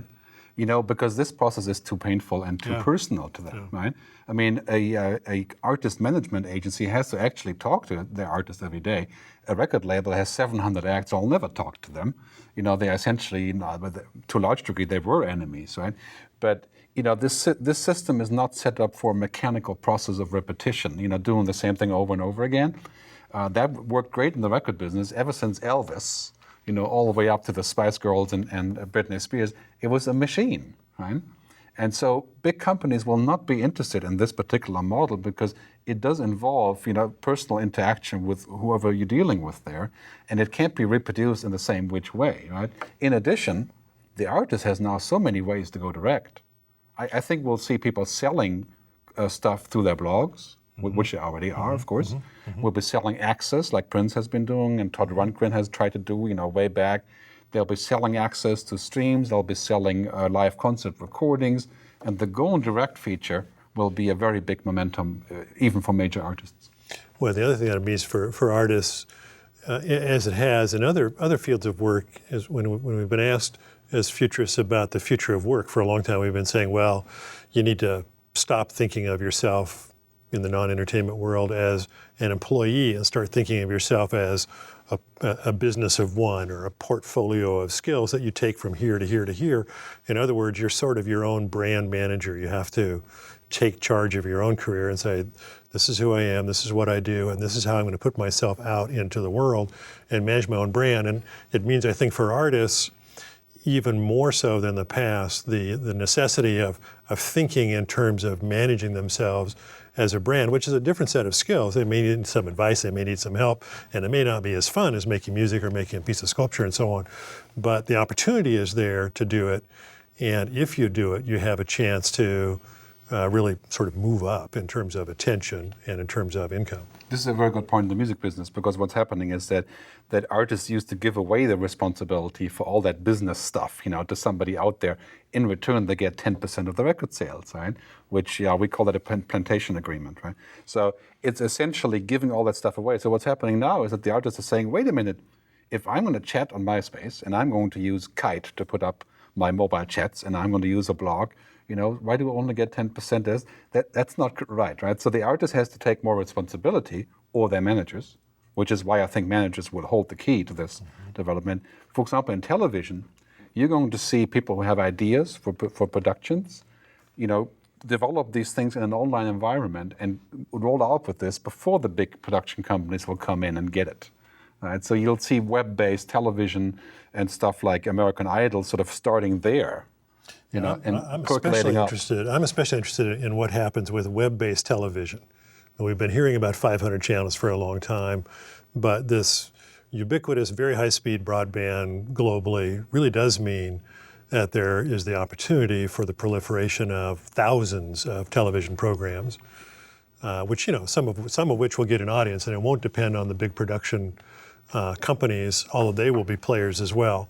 And of all the entertainment fields, if you think media and entertainment, I know Gerd is very interested in music, but the future of sort of homegrown television, maybe perhaps even localized television based on web channels, I think is sort of an unexplored territory at this point. People are just beginning to realize that it's going to happen, and just the first few people are just sort of dipping their toe into it. Could we produce a scripted or unscripted kind of television program that 500,000, 1 million, 3 million, 10 million people would watch, and just put it on the web and not go through any of the classic television channels? I think we'll have major stars in these places that only people who are in those virtual spaces will know.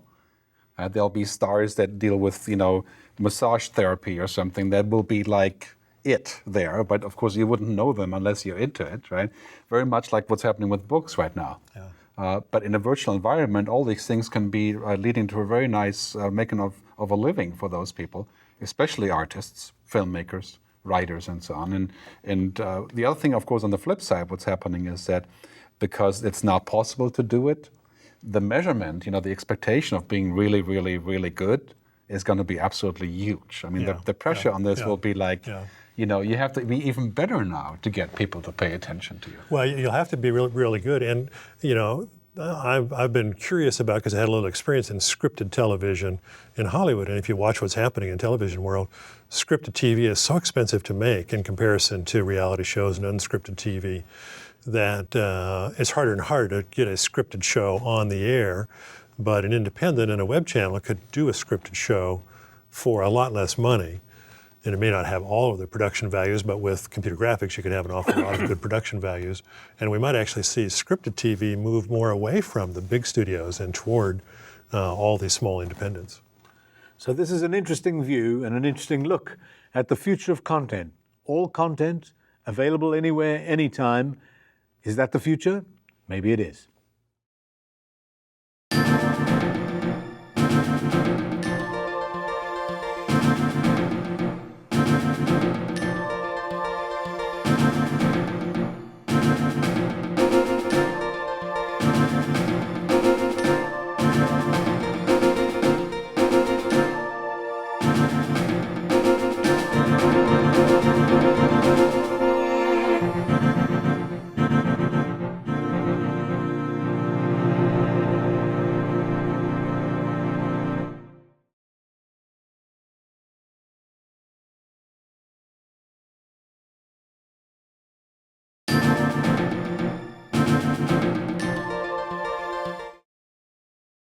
This is Ralph Simon with another episode of Future Talks with Futurists Glen Hiemstra and Gerd Leonhard.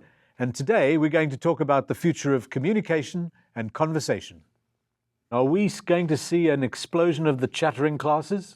What's the future? You know, we are seeing an explosion of the chattering classes, but not quite in this way that we might have expected. Remember internet chat and remember cell phones. Recently, I was in a forum with the CEO of Skype, and Skype is tracking very closely, of course, the traffic that they're getting over that global system. And their text traffic is now outperforming their telephone, their voice traffic, and their video traffic is screaming upwards. So they believe, interestingly, and they're trying to figure out why would people prefer to text each other via Skype rather than talk to each other, and why would they prefer video? They're finding lots and lots of families who are globally remote from each other, which is very common these days, using their video traffic, which kind of belies the whole idea that people don't want to be seen when they're talking. It turns out they do.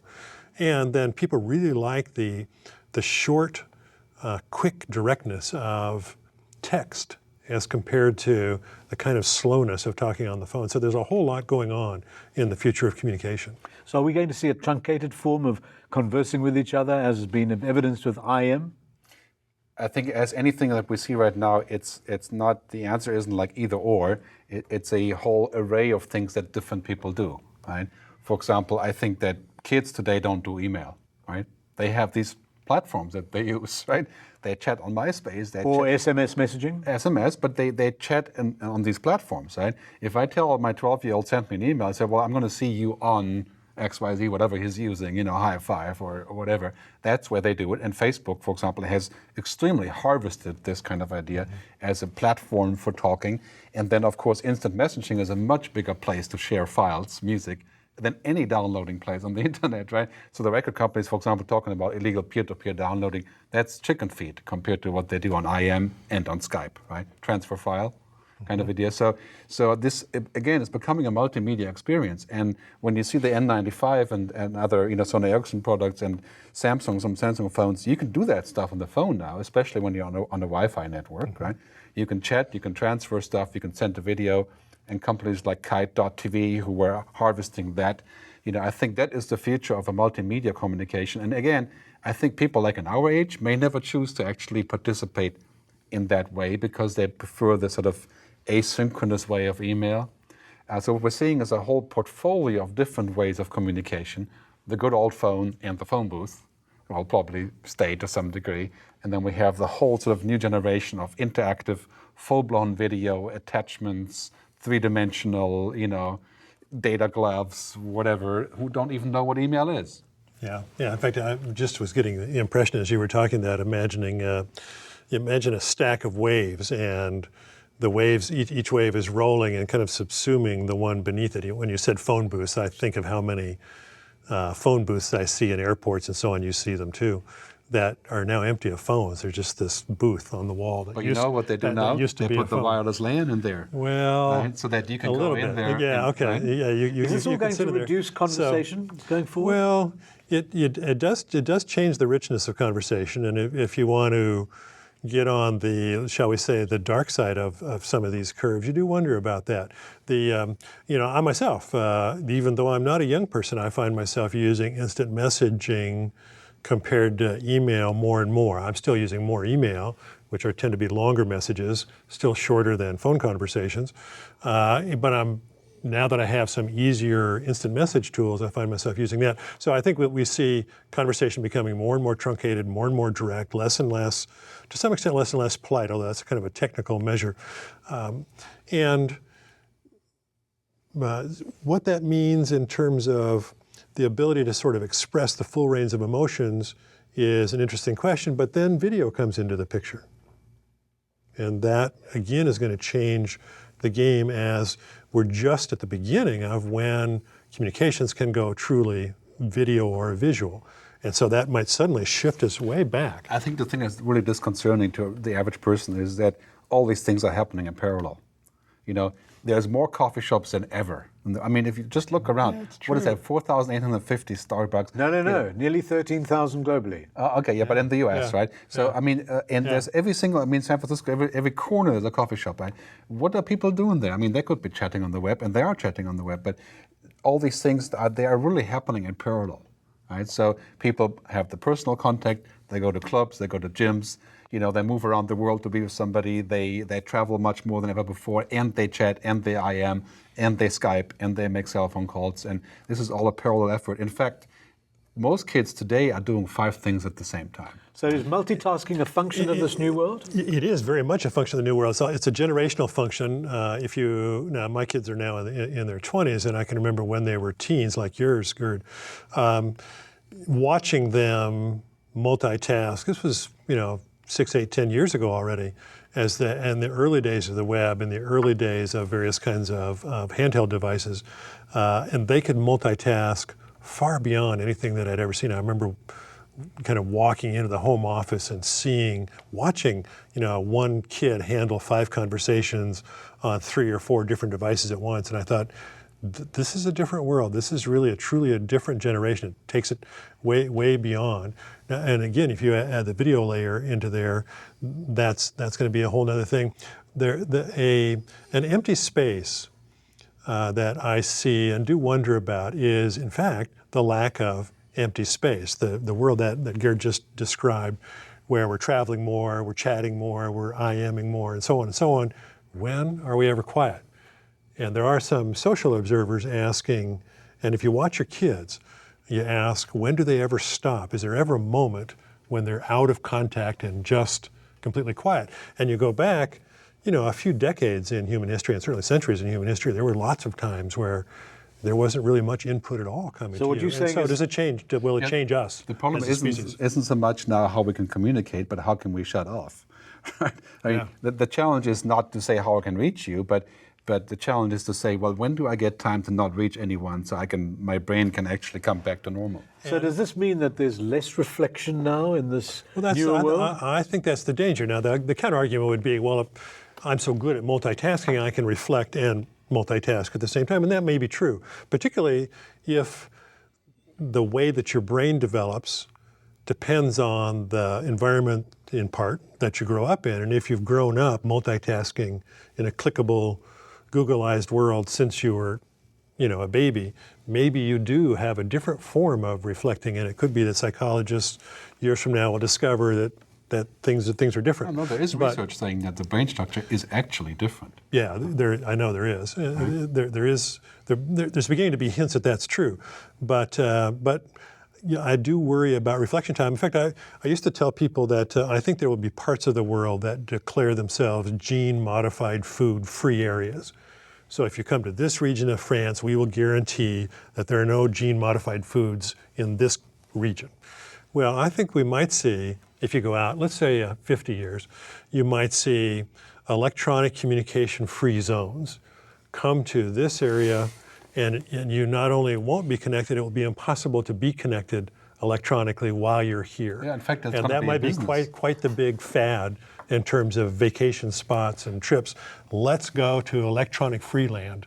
We should invent a demediatizer. The demediatizer. You It's know, like the slow food movement. We don't want fast food. We want some reflective, slow movement. I don't look forward to it. I flew into Washington, D.C. last year. My cell phone fell out of my pocket in the cab that I was taking out to where I was staying. And then it took 2 days to get it back. And I remember it's a feeling of physical panic to be that disconnected. And I thought, this is really amazing. But this we have to really remember something. strange, I mean, yeah.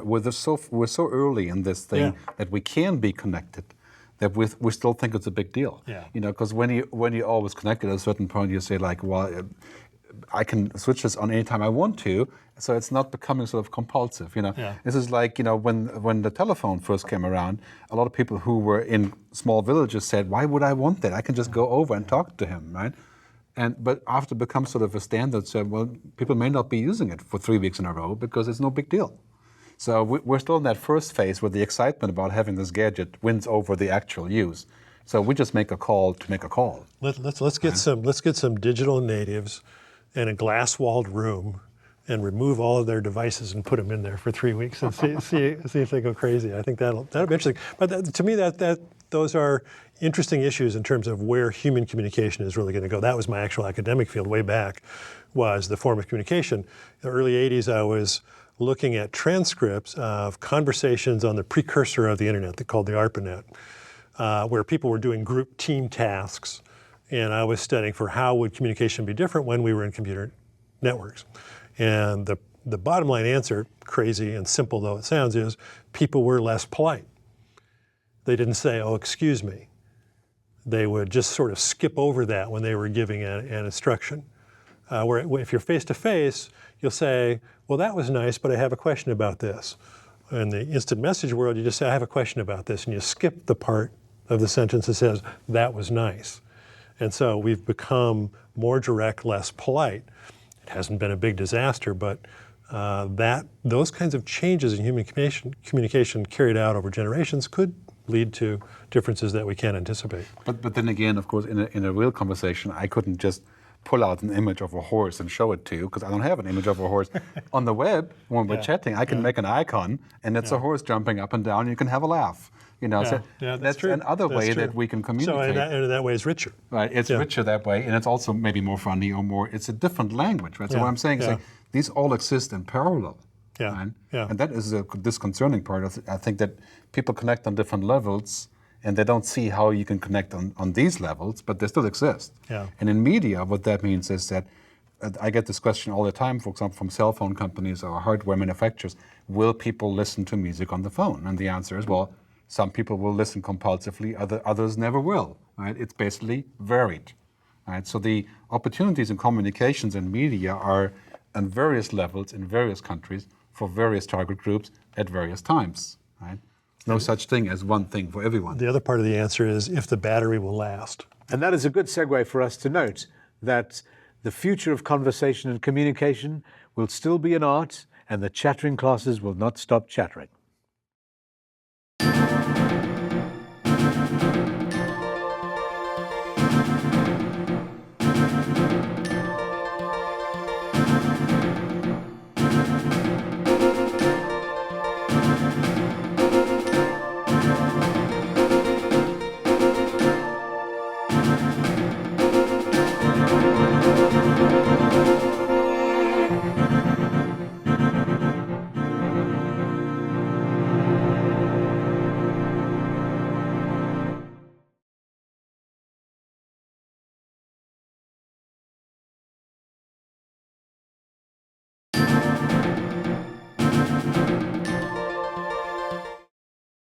This is Ralph Simon with another episode of Future Talks with Futurists Glen Hiemstra and Gerd Leonhard, and today we're going to explore the long tail. Gerd, what is the long tail? Well, the original thought of the long tail was put forth by Chris Anderson at Wired magazine. He's the editor-in-chief of Wired, right? Yes, and he's, of course, the author of the book called The Long Tail, which I highly recommend. Right. And basically, the long tail idea is to say that in a digital ecosystem, it's possible that all the hits stay on top when the misses, so to speak, the lesser-known articles, they are essentially in the back part of the e-commerce system. They can be as valuable as the hits. So does that mean in an age where there is no limitation on the kinds or the volume of material or product you have, that even those items that move very, very slowly during the course of a year or 2 or 3 years, that is the bottom of the tail? Yeah. Whereas the big sellers, the big hits, that's the top of the tail. Yeah, in the aggregate, all of the non-hits can be as big as the hits. That's the central theory of his book. And when he published it, he put forth Amazon as an example back then as selling 45% of their revenues coming from unknown books, which has actually been adjusted by Amazon and by other sources to be about, I think, 24%. So that number really wasn't quite correct. But the idea is essentially saying that there is lots of money to be made with the unknown, right, which includes music, motion pictures, films, television, all that stuff, digital art that can be put forth in the digital system. So the difference being is that in a real life system, you can't distribute a TV show to 30 million people if it's not a fit for 30 million people. Right? So he has a lot of great examples in there, and I think the general theory is correct, and I think we're seeing that everywhere now, including iTunes and other services. It's a little bit it's a phenomenon that's part of other phenomena. In digital entertainment. And so as such, it stands alone a little bit too exposed, for my feeling, to make sense, if you just keep on hammering on it. But in general, I think there's lots and lots of miles in the idea of creating businesses based on the long tail. So this means that, for example, Walmart, which is the largest seller of home entertainment in the United States, carry probably 2,000 to 4,000 titles of DVDs and music combined. In the long tail, this is carrying everything that might ever have been recorded. That would be it. And the concept, obviously the long tail could virtually not exist prior to the digital world, obviously. I mean, people could make something, and certainly people did self-publish books, or they made a demo tape and so on, and that was that, and nobody ever heard of it. Now at least you have a chance to get some notice.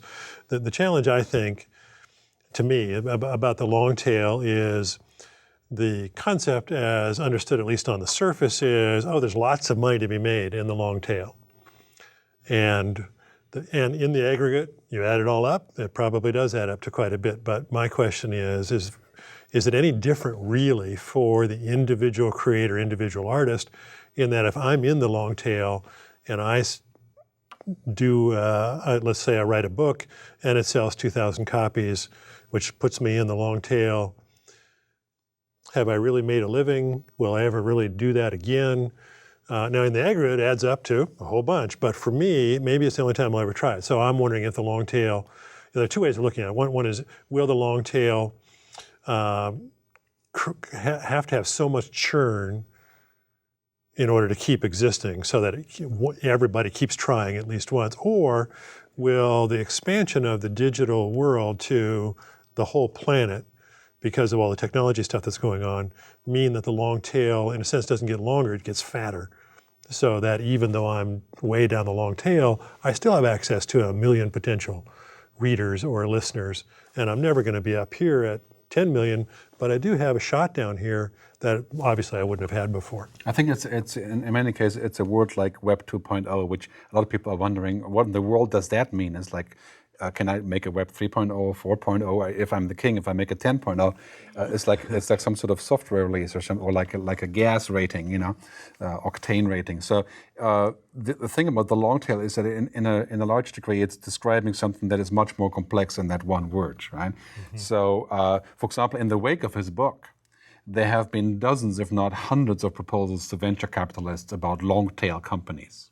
Right? And that was the whole idea, wasn't it? It really wasn't so much, this is a really cool thing because it means this artist can make some money. It's that, you can create a company, and if you aggregate a whole bunch of people who aren't making money you can still make money off of them. Is that Yeah, right? but I mean, this is like Is that right? mp3.com, right? You're saying, Yeah. okay, here we got 750,000 artists, for back in those days, who to a large degree have described themselves as musical landfill, which is kind of crude to them, but it probably wasn't the case. But, you have all these people who are essentially nobodies to some degree, right? Can they make money in the aggregate? Well, with mp3.com, it didn't really work, but CD Baby, for example, does, right? But there's different reasons for different things. So, can CD Baby call themselves a long-tail company? Maybe they can, maybe they should, but it's a bit of an artificial sort of focus that wouldn't necessarily merit, just keeping it like this. Just like Web 2.0 is sort of a stamp, that everybody wants to have that stamp, but in itself it doesn't define everything I do or somebody. So this means, in essence, that the long tail would apply to the digital distribution of content in a world where you need no storage other than digital storage. You need no packaging because there's no need for packaging. You need no motor vehicles taking the product from store to store, from wholesaler to store. And so in essence, you have an infinite quantity of content that is in the tail. And the question then is, how does something from the bottom end of the tail work its way up through the spinal column of the tail? I think that what's happening is that within 10 years, we'll see various pieces of the tail sort of being taken out and creating their own hit or head outside of a certain tail, in parentheses. So what you create your own beast, essentially, by going outside of the long tail and becoming, everybody wants to be on the top of the heap, whether they're a blogger or a musician, or that doesn't mean I would necessarily be the host on CNN, but I could still be very successful as a blogger, like many people already are at Engadget or Boing Boing. They're sort of like CNN, a different version of it in a way. So I think what's happening in 10 years is that we'll see a lot of stuff that used to be completely unknown somewhere down there have their own life in different forms coming out of this in terms of the term long tail. I think it wraps it up as a good sort of description. Again, like the world is flat wraps up globalization as a good description. But you can't always say the world is flat, and that's why. One question that I've had for a while about the long tail, and you both probably have opinions on this, is can you, as a business proposition, kind of lop off some people at the end of the long tail and turn that into a business? For the people in that group, there probably isn't much money, but as an aggregate, maybe there is. But can you do that and not have something at the head? Or do you have to start with the head and let a long tail build? Well, my experience has been, at least in music and to a certain degree in television, other areas, is that you really can't do that, because this would amount to saying you want a dog, but you only want the tail. I think as a blogger, for example, you can make your own dog, right? So you're both the head and the tail, as a blogger. And therefore, that's a little bit different. The blogging world, to a large degree, is all in the tail, but some of the blogs have more traffic than CNN or than Reuters, right? Mm-hmm. There are some. So at that point, you become both the head and the tail. So this distinction is a little bit, as I said before, artificial to some reality reasons. But in general, I don't think you can just say, well, I'm a long tail company, I just take all the unknown. This would be like Amazon saying, well, we don't care about doing deals with Simon & Schuster. All we do is all the self-published stuff, right? Amazon would never work that way. In fact, Amazon sells a lot of the long tail because it sells so much of the top that it attracts everyone to come fishing. Mm-hmm. Right? Mm-hmm. And unfortunately, in the music industry, it's still very much the same thing. I mean, you can clearly see if you don't have the hit repertoire, on internet radio or whatever, e-music, great case, right? They can call themselves a long tail company, and they have been quite successful at that too. But in overall proportions, they suffer badly from not having the head. So it really looks as though the long tail, this phenomenon, has really had an impact. And so as a closing note, it's quite clear to see every dog has his day, but those without a tail have a weekend.